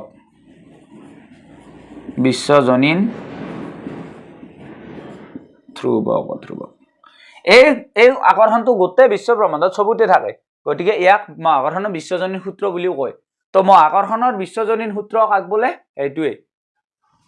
মহাকৰ্ষণৰ বিশ্বজনীন সূত্ৰ এইটোৱে তো মনত ৰাখবি আৰু এইটো প্ৰকাশ ৰাখি তাৰ তে জিৰ মানটো উলাব পাৰি এই এমৰ মান বলি জিৰ মান উলাব পাৰি তো জিৰ মান হৈছে 6.67 into 10 to the power 10 to the -11 newton metre square KG inverse square এইটো হৈছে তোমাৰ জিৰ মান আৰু এসআই এককটো গমে বলা এসআই একক কি newton metre square KG inverse square এই বস্তুটো মনত ৰাখব লাগিব কাৰণ অংকত এইটো বস্তু বহাব লাগিব যতে এইটো বস্তু বহাব লাগিব এইটো হৈছে মহাকৰ্ষণ এতিয়া আমি যদি কও যে মহাকৰ্ষণ বুজি পালো এতিয়া যদি বস্তু যিকোনো বস্তু এটাৰ আৰু পৃথিৱীৰ মাজত আকৰ্ষণ বলটো চাও হেতু কও মাধ্যকৰ্ষণ যেনকে নিউটনৰ মাথাত আপেল পড়ছিল পৰন্ত মাধ্যকৰ্ষণ লৈছিল মানে এই বস্তুটো যদি মই এবাৰ পেলাই দিও তলফালে পৰাৰ কাৰণটো কি ইয়াক পৃথিৱীত টানছি আৰু পৃথিৱীখন বহুত ডাঙৰ তো সেইকাৰণে পৃথিৱীৰ ফালে ই আছে ওপৰ ফালে যাও না পৃথিৱীখন আহা নাই তাৰ কাষত ই পৃথিৱীৰ ফালে আছে তই যদি এটা পেটলা মানুহ থাকে আৰু তই থাকা তো পেটলা মানুহটো যদি তোক টানে তই যদি পেটলা মানুহটোক টানা কোন ফালে যাব পেটলা মানুহটোৰ ফালে গুচি যাবি ধুমুককে কিয় কাৰণ তাৰ ফালে বল বেছি তো পৃথিৱীয়ে বেছি বল দে সেইকাৰণে পৃথিৱীৰ ফালে আছে আৰু এই যিটো বল সেই বলটোক কি বুলি কয় মাধ্যকৰ্ষণ মানে পৃথিৱীৰ মহাকৰ্ষণিক বলকে মাধ্যকৰ্ষণ বলে পৃথিৱীৰ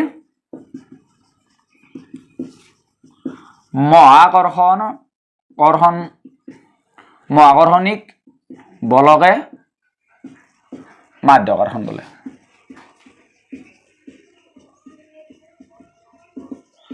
মাধ্যাকৰ্ষণ মান বুজি পাইছে না? তোক যদি মাধ্যাকৰ্ষণ ডাইৰেক্ট আহে তই লিখবি যে পৃথিৱীয়ে সকলো বস্তুকে তাৰ কেন্দ্ৰৰ ফালে টানি থাকে, ইয়াকে মাধ্যাকৰ্ষণ বোলে। ঠিক আছে, ওকে। এটা মুক্ত অধোগমন মানে কি? মুক্ত অধোগমন মানে এইটো, যিকোনো বস্তু এটা পৃথিৱীৰ কেন্দ্ৰৰ ফালে টানে, এইটো পৰি যোৱাকে, মুক্তভাৱে পৰি যোৱাকে মুক্ত অধোগমন বোলে। যিকোনো এটা বস্তু মাধ্যাকৰ্ষণ বলৰ বাবে পৃথিৱী পৃষ্ঠলৈ মুক্তভাৱে পৰাকে মুক্ত অধোগমন বোলে। হয়, সেইটোৰ বিষয়ে আমি চাব লাগিব। মুক্ত অধোগমনটো ইম্পৰ্টেণ্ট। মুক্ত অধোগমন, মুক্ত অধোগমন কি? যিকোনো বস্তু লিখিলো মই কৈছো মাধ্যাকৰ্ষণৰ বাবে, মাধ্যাকৰ্ষণ বলৰ বাবে লিখিলো, মাধ্যাকৰ্ষণৰ বলৰ বাবে যিকোনো বস্তু ভূপৃষ্ঠলৈ মুক্তভাৱে পৰাকে মুক্ত অধোগমন বোলে। ঠিক আছে, আৰু এই মুক্ত অধোগমনটো কিয় হৈছে? বস্তু এটা তলফালে পৰন্তে চাবি, ইয়াৰ স্পীড এতে যিমান থাকবো তলফালে সিমান নাথাকে, এতে যিমান স্পীড থাকবো তলফালে সিমান নাথাকে, বেছি হৈ যায়। এটা কম থাকে, তাত তলফালে বাঢ়ি যায় থাকে, মানে তলফালে আহিলে স্পীডটো বাঢ়ি আহি থাকে, আৰু ওপৰ ফালে গেলি কমি যায়, ওপৰ ফালে কমি লাষ্টত নোহোৱা হৈ গ'ল, জিৰ' হৈ গ'ল, আকৌ পৰিলে।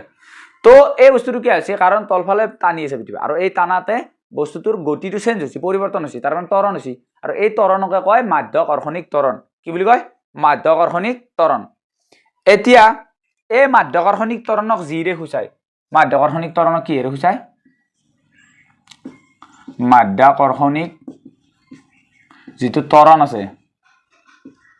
যিৰে সূচায়, জিৰে সূচায়। এতিয়া স্মল জি আৰু কেপিটেল জি দুটা বস্তু পালো। কেপিটেল জি মানে হ'ল মহাকৰ্ষণৰ বিশ্বজনীন ধ্ৰুৱক, আৰু স্মল জি মানে হৈছে মাধ্যাকৰ্ষণিক ত্বৰণ, তলফালে টানা যিটো বল, সেইটো কিমান জোৰে টানে 9.8, সেইটো আমি ওলাম এতিয়া নাই। এতিয়া আমি জি আৰু জিৰ মাজৰ সম্পৰ্কটো চাব লাগিব। মাজৰ সম্পৰ্ক কি আছে এন্দৰ দুয়োৰ মাজৰ? এন্দৰ দুয়োৰ মাজত কি সম্পৰ্ক আছে? এম ভৰৰ বস্তু এটাৰ ওপৰত যি মাধ্যাকৰ্ষণিক ত্বৰণ লাগিলে তাৰ ওপৰত প্ৰয়োগ হোৱা মাধ্যাকৰ্ষণিক বল হয়। ধৰি লও এম ভৰৰ বস্তু এটা আছে, এম ভৰৰ বস্তু এটাৰ ওপৰত যি মাধ্যাকৰ্ষণিক ত্বৰণ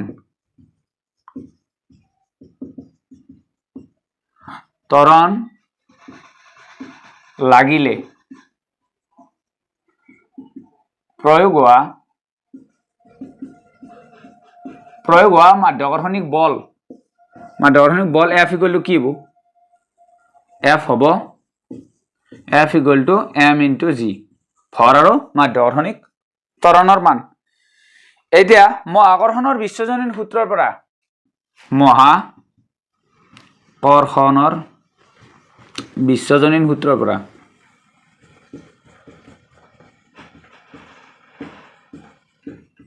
এৰ আগৰ যোনটো সূত্ৰ দিছিলো এইটো কি পাইছিলো? F equal to G M by D square. এইটো 1 নম্বৰ, এইটো 2 নম্বৰ। এটা চাও 1 আৰু 2 ৰ পৰা, 1 আৰু 2 ৰ পৰা, 1 আৰু 2 ৰ পৰা আমি কি পাও? F একে আছে, তাৰ মানে M into G equal to পাম G M by D square. পাম না? এই M আৰু M কাটা গেল, স্মল m কাটা গেল, তো কি থাকিল? G ইকুৱেল টু থাকিল GM বাই D স্কোয়ার,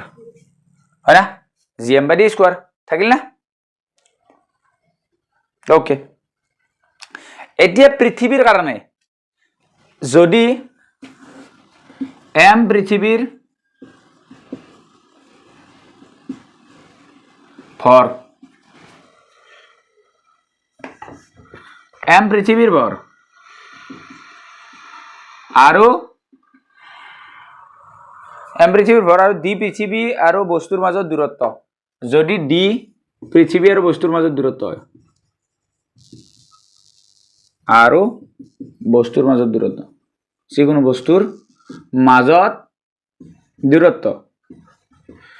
হয়, এই বস্তুটোত এমটো হৈছে পৃথিৱীৰ ভৰ আৰু ডি হৈছে বস্তু আৰু পৃথিৱীৰ মাজৰ দূৰত্ব এতিয়া যদি বস্তুটো পৃথিৱীত লাগি থাকে তে দূৰত্ব কিমান হ'ব ব্যাসাৰ্ধটো হ'ব না তো পৃথিৱী পৃষ্ঠত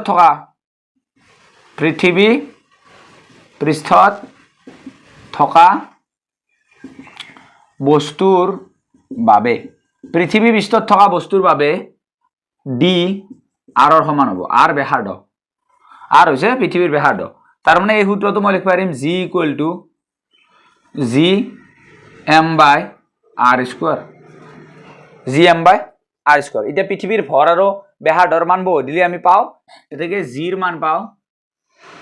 জি ইকুৱেল টু পাওঁ 9.8 মিটাৰ পাৰ ছেকেণ্ড স্কোৱাৰ এইটো জিৰ গৃহীত মান পৰীক্ষাত যদি প্ৰশ্নত যদি লিয়া নাথাকে জিৰ মান ইমান বুলি তই ইটো ল'ব লাগিব আৰু যদি কেতিয়াবা দিয়া থাকে 10 ধৰিব পাৰি প্ৰায় 10 ধৰিব পাৰি কিন্তু অংক কৰিলে যদি পৰীক্ষাত দিয়া নাই তেতিয়াহ'লে তই এইটো ল'বি যদি দিয়া আছে 10 ধৰবা তেতিয়াহ'লে 10 ধৰবি আৰু কেইটামান বস্তু আছে তাৰপিছত এইটো চেপ্টাৰ শেষ ওজন ভৰ হেঁচা চাপ প্লাবিতা আৰ্কিমিডিছ আপেক্ষিক ঘনত্ব গীত আছে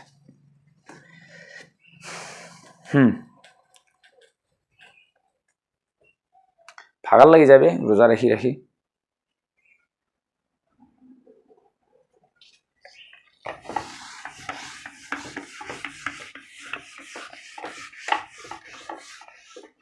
তাৰপিছত চা ভৰ আৰু ওজন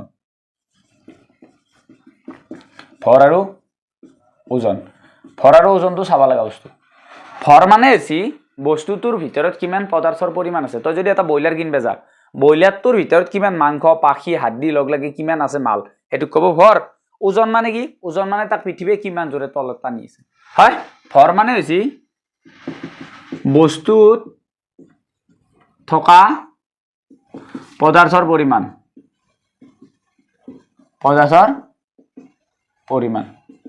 আৰু ওজন মানে কি ওজন মানে হৈছে পৃথিৱীয়ে কিমান বলেৰে টানি আছে সেইটোকে কয় ওজন শৰ্টকাটত লিখি দিছো মই ভৰ আৰু ওজনৰ পাৰ্থক্য চাই থবি তাৰ মানে F ইকুৱেল টু মই W বুলি লিখো আৰু W মানে হৈছে ওজন তো যেহেতু F equal two M into G হয় তো W equal to M into G হ'ব তো কোনো বস্তুৰ ওজন উলিয়াবৰ কাৰণে আমি কি কৰিম বস্তুটোৰ ভৰ কিমান আছে আৰু G পূৰণ কৰি দিম এতিয়া ধৰি লও 5 কেজি ভৰৰ বস্তুৰ ওজন উলিওৱা বস্তুৰ ওজন কিমান হ'ব কিমান এতে G ইকুৱেল টু 10 বুলি দিছি এতিয়া ভৰ কিমান আছে ভৰ আছে 5 কেজি তো ওজন উলিয়াবৰ কাৰণে আমি M ইনটু G জানো M মানে 5 ইনটু G মান 10 ধৰবা দিছি আমাক তো 10 50 নিউটন কাৰণ বলৰ একক নিউটন না তো ওজনৰ একক হ'ব নিউটন এটো আছিল ভৰ আৰু ওজন এতিয়া চন্দ্ৰ পৃষ্ঠত বস্তু এটাৰ ওজন পৃথিৱীৰ ওজনৰ 1/6 অংশ এটো জানি থবি চন্দ্ৰত বস্তুৰ ওজন পৃথিৱীৰ ওজনৰ 1/6 অংশ ভৰটো সব জায়গাতে একে থাকে কতো সলনি নহয় ভৰ তই যদি বস্তু এটাৰ ভৰ এতে 5 কেজি আছে চন্দ্ৰত লৈ গেলি কমি যাব নেকি ভিতৰত মালটো নহয় যাব নেকি থাকবো কিমানে থাকবো ভৰ চেঞ্জ নহয় ওজনটো চেঞ্জ হ'ব পাৰে কাৰণ ওজন মানে কি পৃথিৱী কিমান টানি আছে এতে বস্তুটো পৃথিৱী যিমান টানবো এতে কিমান নাটনে তো যিমান দূৰত যাব সিমান বলটো কমি যাব না টানা বলটো তো এতে পৃথিৱীত যিমান বস্তুটোৰ ওজন হ'ব এই আকাশত সিমান ওজন নহয় কথাটো বুজি পাইছা না তো ওজনটো সলনি হয় কিন্তু ভৰটো সলনি নহয় ঠিক আছে এটা চা আৰু এটা বস্তু হেঁচা আৰু চাপ ভৰ আৰু ওজন যদি বুজি পাইছা এবাৰ চা হেঁচা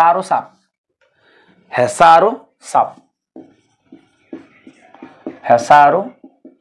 চাপ মই একদম ডিটেইলছ বস্তুকেইটা বাস বুঝে দি যাইছো হেঁচা আৰু চাপ অংক কৰি দিয়া নাই অংক কৰি দিলে বহুত লম্বা হৈ যাব ভিডিওটো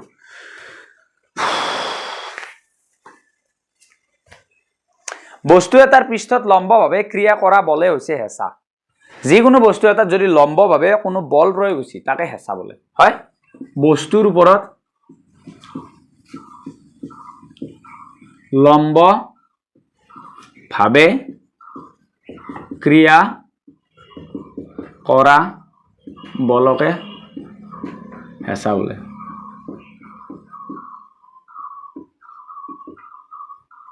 হেঁচা বোলে এতিয়া হেঁচা বুজি পালো কোনো বস্তুৰ ওপৰত লম্বভাৱে ক্ৰিয়া কৰা বল এটা যদি মই আংকেটা হয়তো কি হ'ব হেঁচা এতিয়া কৈছে যে একক ক্ষেত্ৰফলৰ ওপৰত প্ৰয়োগ হয় হেঁচাক একক ক্ষেত্ৰফলৰ ওপৰত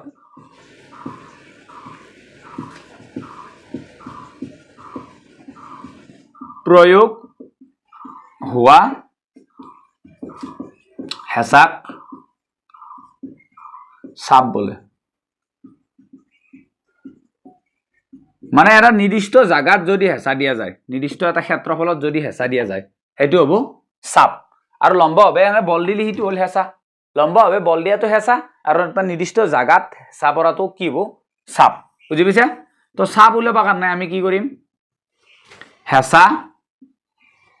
ডিভাইডেড বাই ক্ষেত্ৰফল পালি বুজি ওকে এসআই একক নিউটন পাৰ মিটাৰ স্কোয়াৰ চাপৰ এসআই একক পাস্কেল বা newton per metre square pascal বা নিউটন পার মিটার স্কোয়ার হ'ব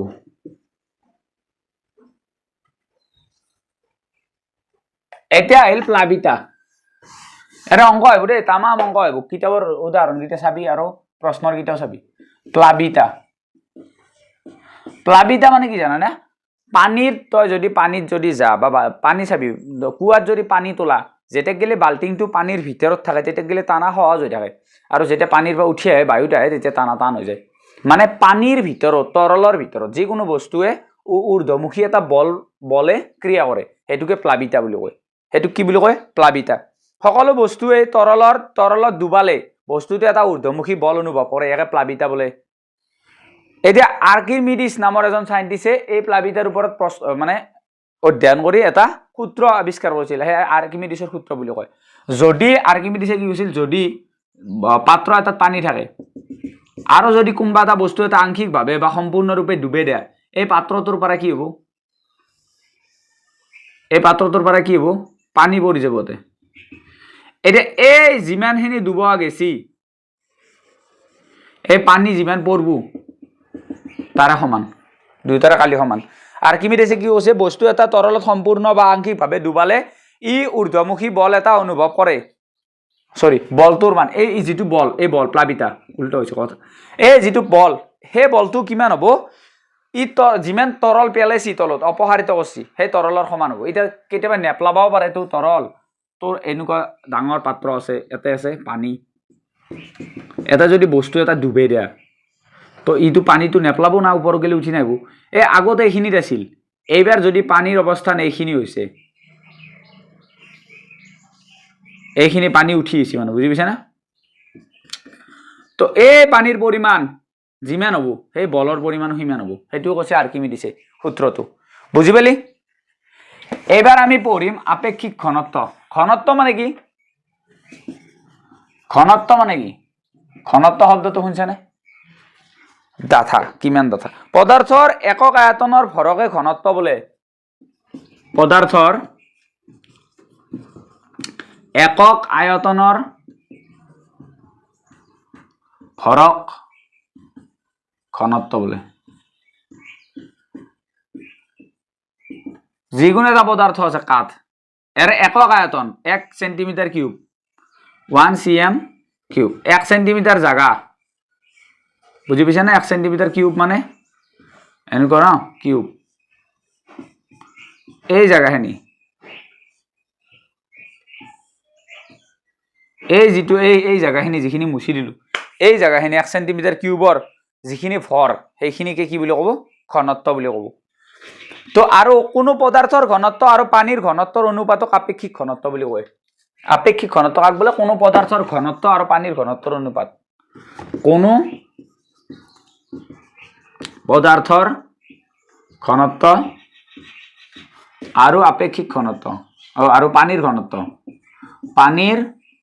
ঘনত্বৰ অনুপাতক আপেক্ষিক ঘনত্ব বোলে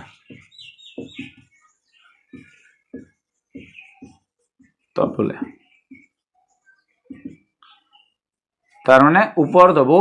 পদাৰ্থৰ ঘনত্ব আৰু তল হ'ব পানীৰ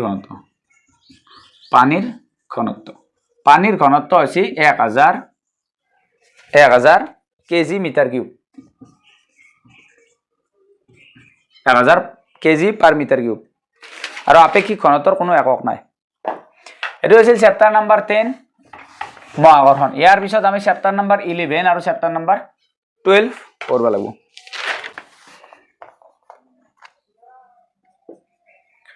তো ইয়াৰ পিছত চেপ্টাৰ নাম্বাৰ 11 যেটো হৈছে কাৰ্য আৰু শক্তি তো কাৰ্য মানে কি কাৰ্য মানে হৈছে কাম আৰু শক্তি মানে তো তুমি জানাই হাগাউনতে দিবা লাগে যেটো বল হেতু শক্তি হয় না তো কাৰ্য মানে কি প্ৰথমতে বুজিব চেষ্টা কৰা প্ৰযুক্ত বলৰ মান আৰু বলৰ দিশত বস্তুটোৰ হৰণৰ পূৰণ ফলে হ'ল কাৰ্য কি কৈছে প্ৰযুক্ত বলৰ মান আৰু বলৰ দিশত বস্তুটোৰ হৰণৰ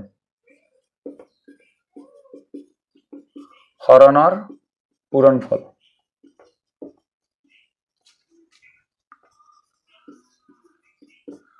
ফলে হল কাৰ্য তাৰ মানে কাৰ্য হ'ব কাৰণে কি কৰিব লাগিব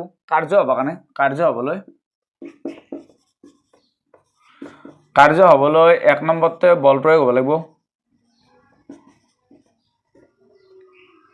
কি হ'ব লাগিব বল প্ৰয়োগ আৰু দুই নম্বৰতে বস্তুৰ হৰণ এই দুটা যদি নহয় কাৰ্য নহয় বুজিব চেষ্টা কৰ কি কৈছে প্ৰযুক্ত বলৰ মান আৰু বলৰ দিশত বস্তুটোৰ হৰণৰ পূৰণ ফলে হ'ল কাৰ্য এটা মই এখন ওয়ালক ঠেকা দিছো ঠেলে আছো পুৰো বল লৈ কিনে ঠেলাইছো ওয়াল লৰাই নাই কাৰ্য হৈছে নেকি বল হে দিছে কাৰ্য হবা নাই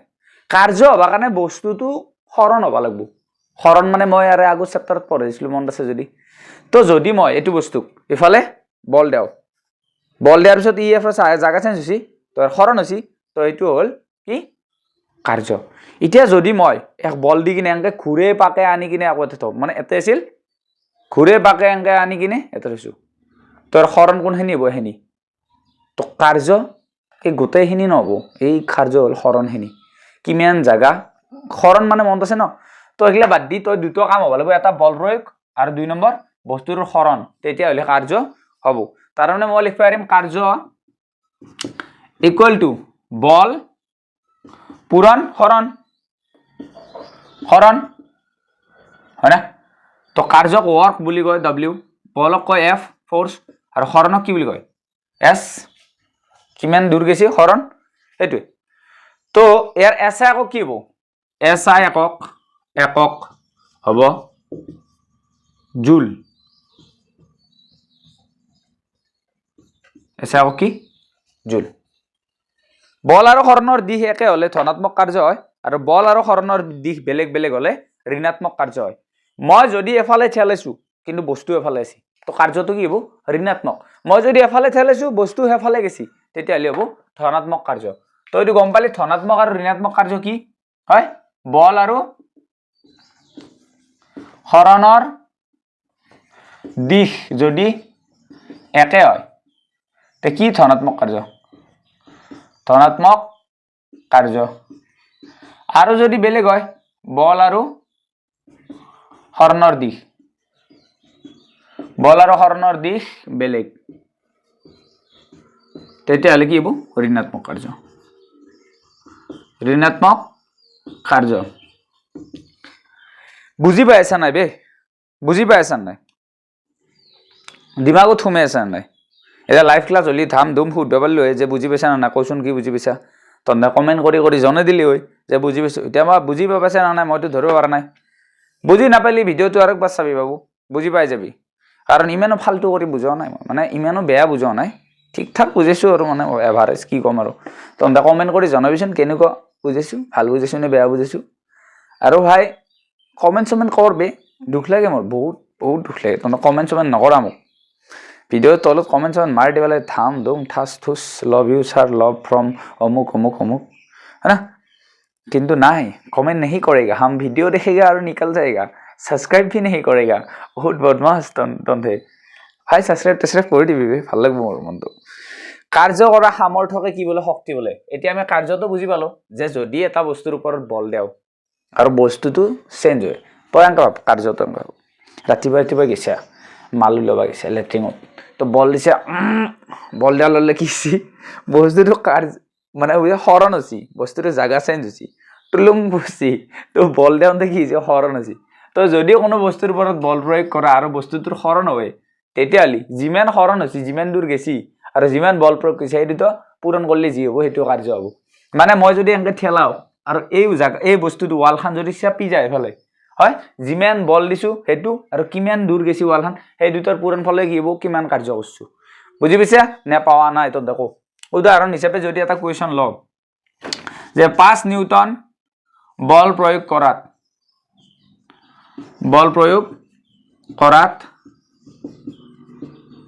বস্তু এটা 5 মিটাৰ দূৰ গল দূৰলৈ যায় 5 মিটাৰ দূৰলৈ যায় বস্তুটোৰ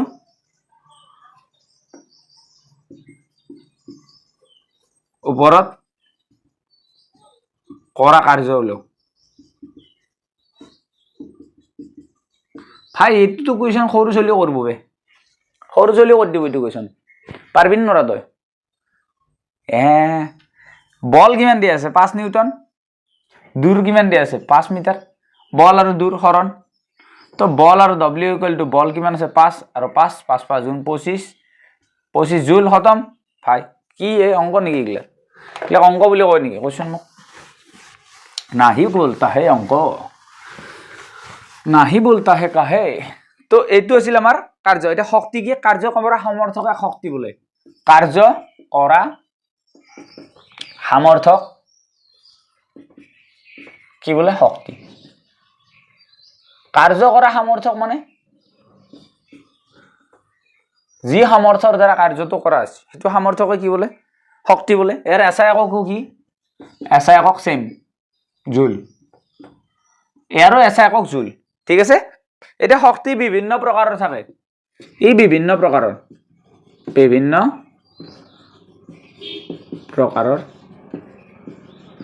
যেনে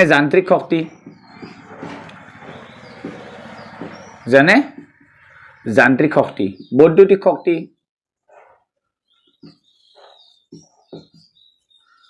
আৰু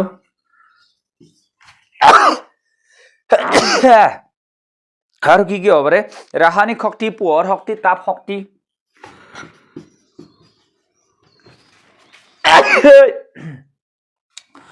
শক্তি পোহৰ শক্তি ৰাসায়নিক শক্তি গিলা লিখি থাকি লাভ নাই তো এই যেটো আমাৰ যান্ত্ৰিক শক্তি সেইটোৰ বিষয়ে ইয়াতে পঢ়া আছে বাকি এটা আমাক বেলেগত পঢ়া হ'ব যান্ত্ৰিক শক্তি দুটা বস্তু মিলি কিনে হয় এটা হল গতি শক্তি আৰু এটা স্থিতি শক্তি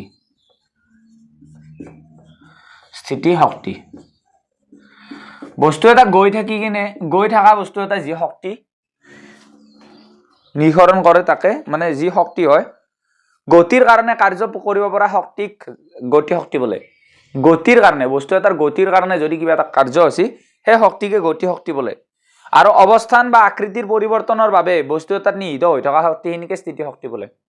লিখি দিছো মই গতি শক্তি আৰু স্থিতি শক্তি গতি শক্তি কি গতিৰ কাৰণে কাৰ্য কৰিব পৰা শক্তি গতিৰ কাৰণে কাৰ্য কৰিব পৰা শক্তি এক উলয় কেনকে energy kinetic equal to half of mv square V মানে দ্ৰুতি কিমান স্পিডত যায় আছে ভেলোসিটি দ্ৰুতি ভেলোসিটি স্থিতি শক্তি কি স্থিতি শক্তি হৈছে অবস্থান বা আকৃতিৰ পৰিৱৰ্তনৰ বাবে বস্তুত নিহিত হৈ থকা শক্তি অবস্থান বা আকৃতিৰ পৰিৱৰ্তনৰ বাবে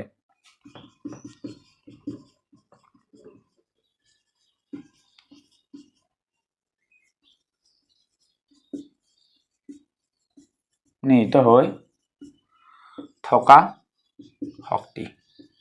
এটো হল স্থিতি শক্তি আৰু উলম্ব কাণ্ডে এটো উলম্ব ই potential equal to m g into h এই দুটা ফর্মুলা মস্ত ৰাখবা লাগব পৰীক্ষাত এই দুটা ফৰ্মুলাৰ পৰা কোৱেশ্চন আহিব এই দুটা ফৰ্মুলাৰ পৰা কোৱেশ্চন আহিব যোনজন অলপ টেলেন্টেড আছে অলপমান দিমাগেদি টেলেন্টেড আছে সি কৰিব পাৰিব কাৰণ এই দুটা এই ফৰ্মুলা দুটা যদি মনত ৰাখা ইয়াৰ পৰা কোৱেশ্চন আহিলে আৰামছে পাৰবি কাৰণ বহৈ দিবি m মানে কি ভৰ মাস কিমান দিয়া আছে কিমান কেজি দিয়া ৰাখবো g মানে হল কি g টো ইয়াৰে আগৰ চেপ্টাৰত পঢ়িছো মনত নাই নেকি ইটা নাই চাইছে আগা g মানে কি আছিল 9.8 আছিল না g মাধ্যকৰ্ষণিক ত্বৰণ বা 10 ধৰব পাৰা আৰু h ৰ মান যদি বস্তু এটা উচ্চতাত যিমান উচ্চতাত দিয়া থাকে এইটো h ৰ মান এই তিনটা পূৰণ কৰিলে কি হৈ যাব তাৰ বস্তুটোৰ স্থিতি শক্তি ওলাই যাব আৰু যদি গতি শক্তি ওলাই পাৰে তেতিয়া কৈ দিব বস্তু এটা ইমান স্পিডত যায় আছে ইমান দ্ৰুতিত যায় আছে হেতু হ'ব v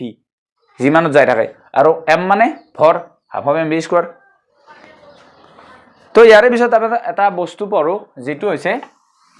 ক্ষমতা যেটো কি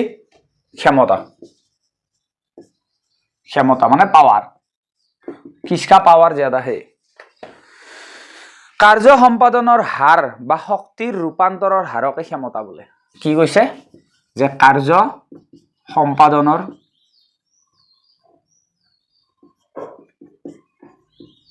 হাৰ বা শক্তিৰ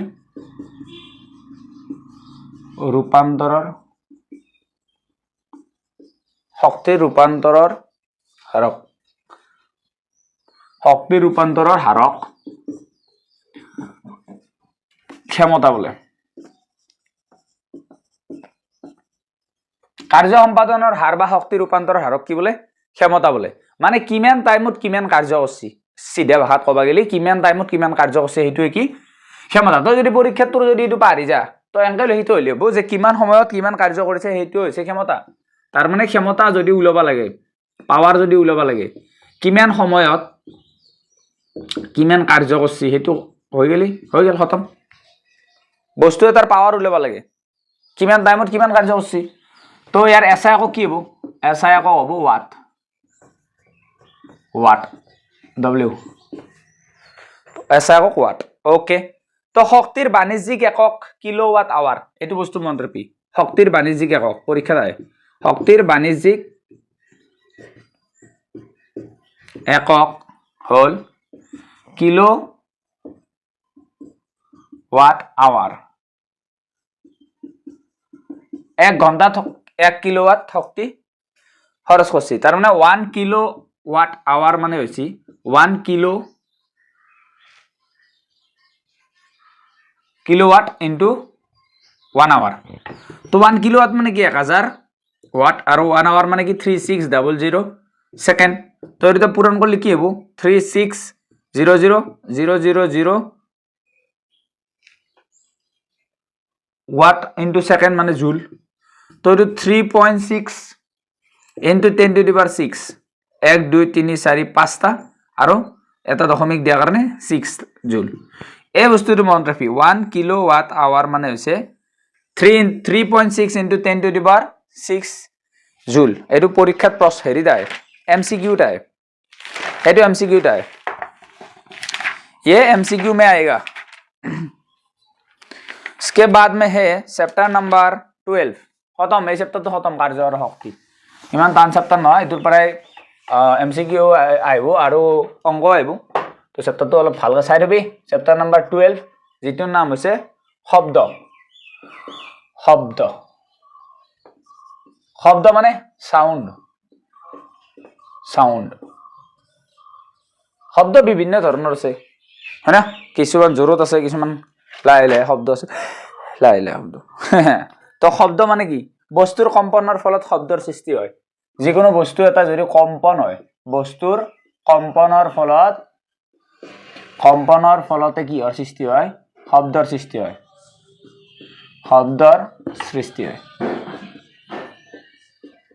বস্তুৰ কম্পনৰ ফলত শব্দৰ সৃষ্টি হয় শব্দ কেনেকৈ সৃষ্টি হয় বস্তু এটাৰ কম্পনৰ ফলত যদি বস্তু এটা কপি আছে তেতিয়াহ'লে শব্দৰ সৃষ্টি হ'ব এটা কম্পন কি কম্পন হৈছে বস্তুটো দ্ৰুতভাৱে আগা পিছা কৰা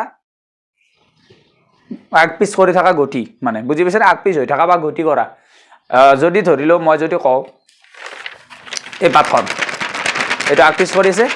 আৰু সেইকাৰণে কিহৰ সৃষ্টি হৈছে শব্দৰ সৃষ্টি হৈছে সেইটো বস্তু এটা কম্পন হলে লৰি থাকিলে তাৰ শব্দৰ সৃষ্টি হয় ঠিক আছে যি বস্তু বা পদাৰ্থৰ মাজেৰে শব্দ সঞ্চালিত হয় তাকে মাধ্যম বোলে যি বস্তু বা পদাৰ্থৰ মাজেৰে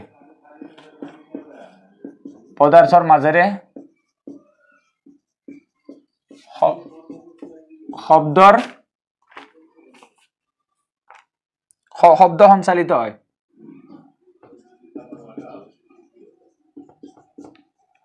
সঞ্চালিত হয় তাকে কি বোলে মাধ্যম বোলে এটা এই কেই প্ৰকাৰৰ মাধ্যম কি হ'ব পাৰে মাধ্যম কঠিন হ'ব পাৰে জুলীয়া হ'ব পাৰে আৰু গেছীয় হ'ব পাৰে কিন্তু মাধ্যম অবিহনে শব্দটো সঞ্চালন হ'ব নোৱাৰে মাধ্যম বুজি পাবি ৰ মাধ্যম অবিহনে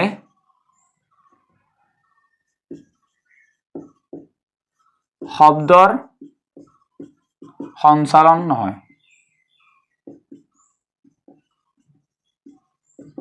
মাধ্যম অবিহনে কি নহয় শব্দৰ সঞ্চালন নহয় আৰু মাধ্যম কঠিন জুলীয়া বা গেছীয় হ'ব পাৰে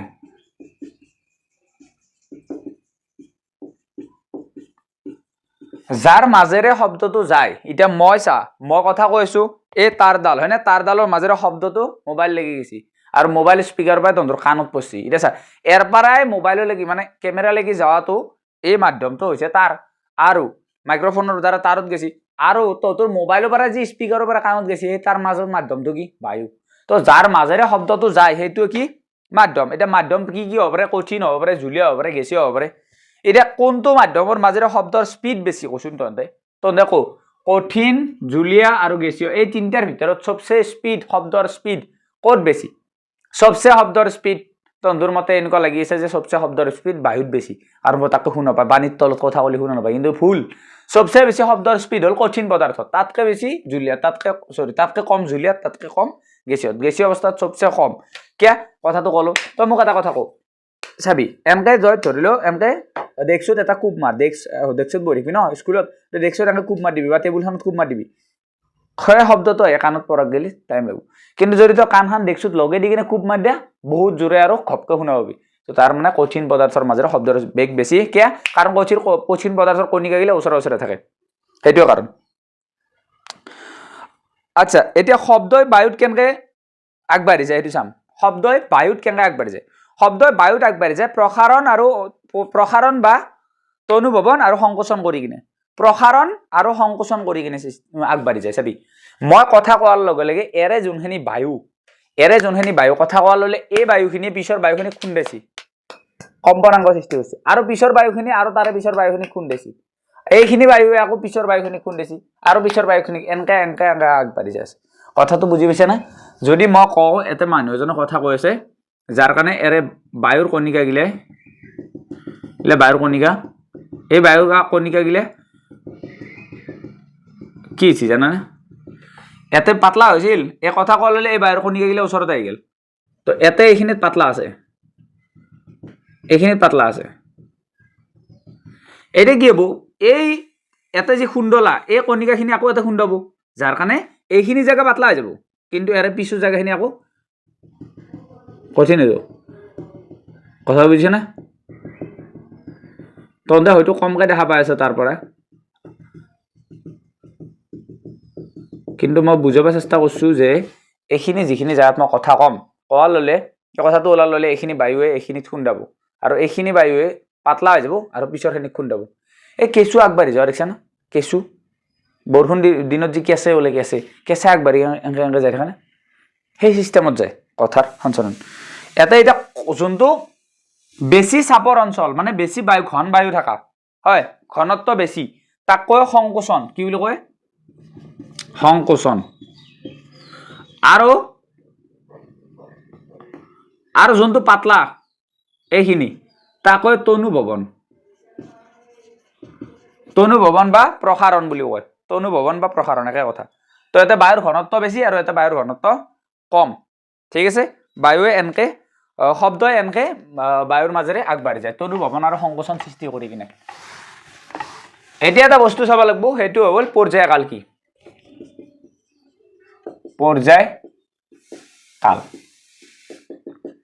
পৰ্যায়কাল কি চা কোনো এটা বিন্দুৰ মাজেৰে এটা সম্পূৰ্ণ তৰংগ পাৰ হৈ যাবলৈ যিমান সময় লাগে তাকে পৰ্যায় বোলে যিকোনো এটা বিন্দুৰ মাজেৰে তৰংগ এটা পাৰ হৈ যাব কাৰণে তৰংগ এটা এনেকুৱা তৰংগ অনুপ্ৰস্থ তৰংগ দুই প্ৰকাৰৰ অনুপ্ৰস্থ আৰু অনুদৈৰ্ঘ্য যোনটো তৰংগ এনেকুৱা সিস্টেমত যায় আগবাঢ়ি সেইটো অনুদৈৰ্ঘ্য তৰংগ আৰু যোনটো এনেকুৱা সিস্টেমত আগবাঢ়ি যায় সেইটো অনুপ্ৰস্থ তৰংগ এতিয়া চাবি এই ডেফিনেশনটো লিখিলো পৰীক্ষাত আহিব পাৰে পৰ্যায়কাল কাক বোলে কোনো এক বিন্দুৰ মাজেৰে এটা সম্পূৰ্ণ তৰংগ পাৰ হৈ যাবলৈ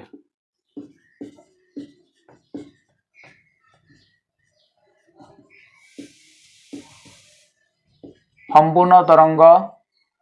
পাৰ হৈ যাবলৈ যিমান সময় লাগে তাকে পৰ্যায়কাল বোলে যিমান সময় লাগে তাকে পৰ্যায়কাল বোলে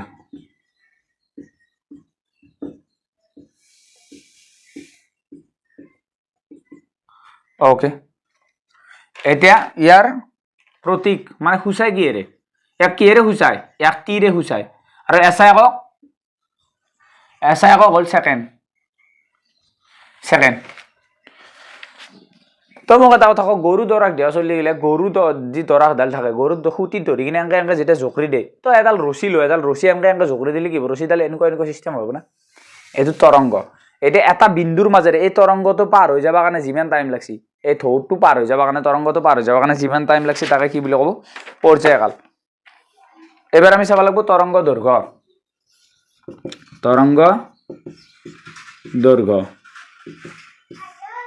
তৰংগ দৈৰ্ঘ্য কি চা এটা সম্পূৰ্ণ তৰংগৰ দৈৰ্ঘ্যকে তৰংগ দৈৰ্ঘ্য বোলে এটা সম্পূৰ্ণ তৰংগৰ দৈৰ্ঘ্যকে এটা সম্পূৰ্ণ তৰংগৰ দৈৰ্ঘ্যক তৰংগ দৈৰ্ঘ্য বোলে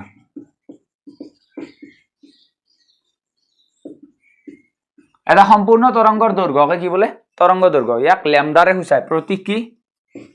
প্ৰতীক হৈছে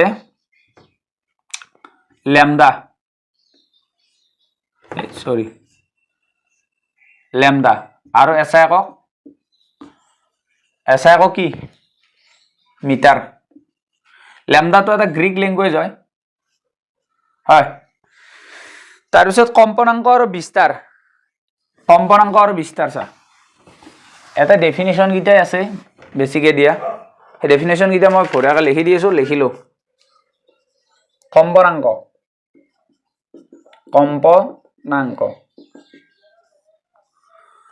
প্ৰতি একক সময়ত হোৱা দোলনৰ সংখ্যাকে কম্পনাংক বোলে প্ৰতি একক সময়ত হোৱা দোলনৰ সংখ্যাক কম্পনাংক বোলে প্ৰতি একক সময়ত হোৱা দোলনৰ সংখ্যাকে কম্পনাংক বোলে যাক ভিৰে সূচায় নিউৰে প্ৰতীক হ'ল নিউ ভিৰ এনেকুৱা ওপৰত অলপ গ'ল এছাই একক কি এছাই একক হৈছে হাৰ্জ তাৰ মানে এটা বস্তু দুলি আছে ধৰিলো 1 সেকেন্ডত কিমান বাৰ দুলছি হেতু হল কম্পনাঙ্ক 1 সেকেন্ডত কিমান বাৰ দুলছি হেতু কম্পনাঙ্ক ঠিক আছে এটা শব্দৰ দ্ৰুতি হল কিমান টাইমত শব্দ কিমান দূৰ অতিক্ৰম কৰিছে হেতু শব্দৰ দ্ৰুতি হেতু সূত্ৰ সেম লাগব v = s / t আগৰ দৰে ওকে তাৰ পিছত তৰংগ দুই প্ৰকাৰৰ মই কৈ দিছো তৰংগ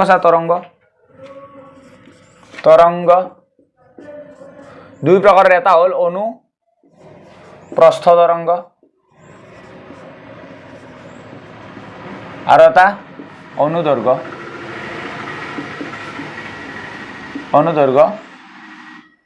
তৰংগ অনুপ্ৰস্থ আৰু অনুদৈৰ্ঘ্য তৰংগ এটা লিখিলো মই কৈছো যি তৰংগৰ মাধ্যমৰ কণিকাৰ কম্পনৰ গতিৰ দিশ তৰংগৰ গতিৰ দিশত হয় মানে মাধ্যমটোৰ কম্পনাঙ্কৰ মাধ্যমটোৰ যে কণিকা থাকে ধৰিলে বায়ু মাধ্যম আছে বায়ু মাধ্যমৰ কণিকা থাকে না বায়ুৰ কণিকা গিলা এগিলা কম্পনৰ দ্বাৰা শব্দ সৃষ্টি হ'ব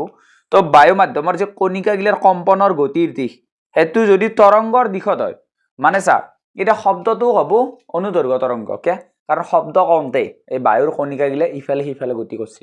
আৰু তৰংগটো ইফালেই গেছি তো ইফালে গেছি তৰংগ ইফালে গেছি তো তৰংগৰ দিশ আৰু কণিকাৰ কম্পনৰ দিশ যদি মানে হেৰি হয় সমান্তৰাল হয় একে দিশত হয় তেতিয়াহলে অনুদৈৰ্ঘ্য আৰু যদি কণিকাৰ কম্পনৰ দিশ তৰংগৰ লম্ব দিশত হয় যেনে দৰাকডাল লৰতে এই দৰাকডাল ওপৰ নিচে হৈছে না এইখিনি ওপৰ নিচে হৈছে হয় না ওপৰ একবাৰ আছে তলত একবাৰ আছে ওপৰ একবাৰ এনেকুৱা টাইপ ওপৰত একবাৰ তলত একবাৰ কণিকা গিলে ওপৰ তল হৈ আছে ওপৰ তল কিন্তু তৰংগটো যায় কোনফালে আছে তৰংগটো এইটো সাইডে যায় আছে তৰংগ যায় আছে এইটো সাইডে কণিকা আছে ওপৰ নতল তো এইটো কব অনুপ্ৰস্থ তৰংগ তো যি তৰংগত মাধ্যমৰ কণিকাৰ কম্পনৰ গতিৰ দিশ মাধ্যমৰ কণিকাৰ যি তৰংগত মাধ্যমৰ কণিকাৰ কম্পনৰ গতিৰ দিশ তৰংগৰ গতিৰ দিশৰ লম্ব হয় তাক কি বোলে অনুপ্ৰস্থ তৰংগ বোলে যেনে এডাল ৰছীত ধৰি এমুৰে ধৰি জোকাৰা তাত তিনটা মান সূত্ৰ আছে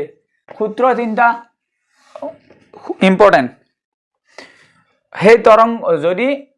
তৰংগ দৈৰ্ঘ্য দ্ৰুতি আৰু কম্পনাঙ্ক মাজৰ সম্পৰ্ক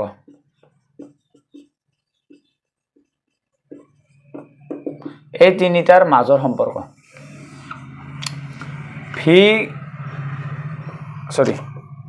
nu equal to lambda by t আৰু nu equal to 1 by t into lambda 1 by t মানে হৈছে উল্টা হৈছে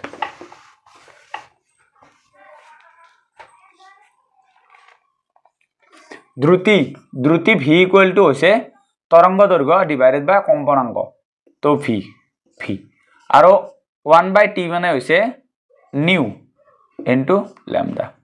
তো এইটো ফৰ্মুলা আমাৰ কাৰণে ইম্পৰ্টেন্ট হেতু হল যে শব্দ দ্ৰুতি কম্পনাঙ্ক এইটো তৰংগ দৈৰ্ঘ্যৰ পূৰণফল এতে v হৈছে দ্ৰুতি t হৈছে পৰ্যায়কাল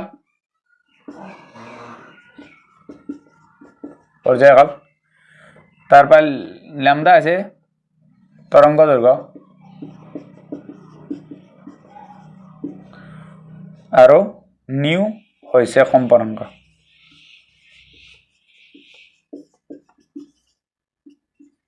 এই যেটো ইকুৱেশ্যন এইটোৰ পৰা কুৱেশ্যন আৰ চান্স আছে এইটোৰ পৰা পৰীক্ষাত কুৱেশ্যন আৰ চান্স আছে তাৰ পিছত আৰু দুটামান বস্তু আছে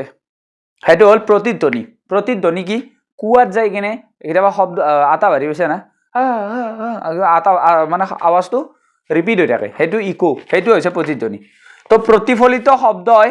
মূল শব্দতকৈ পৃথক আৰু স্পষ্ট শ্ৰৱণৰ অনুভূতিৰ সৃষ্টি কৰাকে প্ৰতিধ্বনি বোলে শুনি লবি আৰু একবাৰ লিখি লবি প্ৰতিফলিত শব্দ এগলা কিতাপৰ ডেফিনেশ্যন দিয়া আছে কিতাপখন ভালকৈ পঢ়লি আৰামছে গম পাবি ক'ত দিয়া আছে প্ৰতিফলিত শব্দই মূল শব্দতকৈ পৃথক আৰু স্পষ্ট শ্ৰৱণ অনুভূতিৰ সৃষ্টি কৰাকে প্ৰতিধ্বনি বোলে আৰু এই প্ৰতিধ্বনি শুনবা কাৰণে উৎস যোনটো য'ৰ পৰা শব্দ ওলাব উৎস আৰু প্ৰতিফলক য'ত শুন্দ লাগব সেই দুটাৰ মাজৰ নিম্নতম দূৰত্ব 17 মিটাৰ হ'ব লাগিব যদি 17 মিটাৰ নহয় অলপমান ওচৰৰ পৰা কৈছ যিমান ওয়াল ডাঙৰ ওয়াল থাকিলেও তাতে প্ৰতিধ্বনি নুঠে প্ৰতিধ্বনি উঠবা লাগা হলি মিনিমাম 17 মিটাৰ 17.2 মিটাৰতকৈ দূৰত থাকিব লাগিব আৰু শ্ৰৱণৰ পৰিসৰ মানুহে কেতিয়া শব্দ শুনে শব্দৰ যোনটো কম্পনাংক হেতু যদি 20 হাৰ্জৰ পৰা 20000 হাৰ্জ হয় কিমানৰ পৰা 20ৰ পৰা 20 হাৰ্জৰ পৰা 20000 হাৰ্জ হয় তেতিয়াহ'লে আমি সাধাৰণ সুস্থ মানুহে শব্দটো শুনা পাম এই শব্দৰ কম্পনাংক যদি ইমান হয় ইয়াতকৈ বেছি যোনটো হয় ইয়াতকৈ বেছিটোক কয় অতি শব্দ কি বুলি কয় অতি শব্দ আৰু ইয়াতকৈ কমটোক কয় অবশব্দ অবশব্দ এতিয়া এটা কথা ইন্টাৰেষ্টিং কথা কি জানা না যোনটো 5 ইয়াৰ্ছতকৈ তলৰ বেবী 5 ইয়াৰ্ছতকৈ তলৰ বেবী সৰু চলি হেতে 25000 পৰ্যন্ত শুনা পায় 25000 হাৰ্জ 25000 নৰ্মেল মানুহে আমাৰ ডাঙৰ মানুহ সৰু মানুহক 20000তকৈ তলত শুনা পায় কিন্তু সৰু চলি ইমানো শুনা পায় সেইকাৰণে সৰু চলি কেতিয়াবা কান্দে দেখা নাই লাষ্ট টপিক যেটো হৈছে নাম সোনাৰ SONAR সোনাৰ সোনাৰৰ ফুল ফৰ্ম কি জানা না sound navigation and ranging sound navigation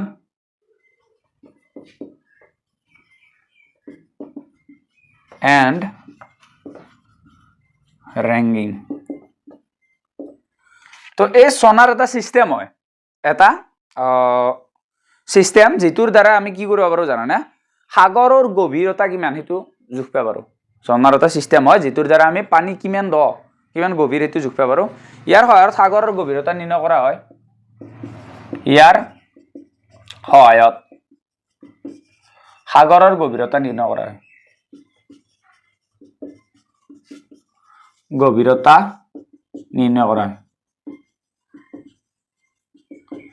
এটা কথাটো হল যে কেনকে নিৰ্ণয় কৰা হয় হেতু হল সূত্ৰটো হল 2d = vt তাৰ মানে d হল vt/2 এটা v মানে হৈছে পানীত শব্দৰ স্পিড কিমান আৰু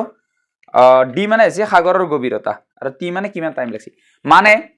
সাগৰৰ যদি গভীৰতা উলাবলে সাগৰ এখন এতে ওপৰৰ পৰা শব্দ পঠাই দিব শব্দ যেটো পানীৰ তলত যাব এতিয়া শব্দটো পানীৰ তলত গলি যাবা কাৰণে যিমান টাইম লাগছে এটো টাইম t আৰু v মানে শব্দৰ স্পিড 2 হয় তো হেৰিটো হৰণ দুইৰে হৰণ কৰি দিলি d কিমান গভীৰ আছে এটো ওলাব ঠিক আছে এটা কিমান দূৰ গেছি কিমান টাইম লাগছে এটো কেনকা ওলাব শব্দটো যাই কিনে ঘুৰিউটো আহিব না খুন্দা হয় হেতুৰ পৰা তো এখিনি আছিল আমাৰ ক্লাস 9 ৰ ফিজিক্স আই হোপ সবে বহুত ভালকে বুজি পাইছে বহুত ভালকে বুজি পাও না যদি অলপ হলি বুজি পাইছে এৰ দ্বাৰা পৰীক্ষাত সহায় হ'ব বুলি আশা কৰো আৰু ভৱিষ্যতে আৰু লগ হৈ থাকিম আমি এনেকে জুৰি থাকিম ততে এটা কাম কৰ জনে জনে আছা ভিডিওটো শেয়াৰ কৰি দিন নিজৰ যিমান লগ আছে যিমান ফ্ৰেন্ড আছে স্কুলৰ হক টিউচনৰ হক কোচিংৰ হক যিমানক পাৰা সিমানক শেয়াৰ কৰ ভাই বহুত কষ্ট কৰিছো ৰোজা ৰাখি ভিডিও বনাইছো তুমি গমে পাইছা ইমান কষ্টৰ মূৰত যদি মই দুটামান লাইক নাপাও ভাই বহুত বেয়া লাগে মোৰ তো বহুত ধন্যবাদ আজিলৈ ইমানটা সামৰিছো আৰু ভৱিষ্যতে লগ পোৱাৰ আশা কৰিছো আৰু অতি সোনকালে মই MCQৰ এটা ভিডিও লৈ আহিম তাৰ পিছত এটা লং কোৱেশ্চন আনসাৰৰ ভিডিও লৈ আহিম বহুত ধন্যবাদ জয় অসম শুভৰাত্ৰি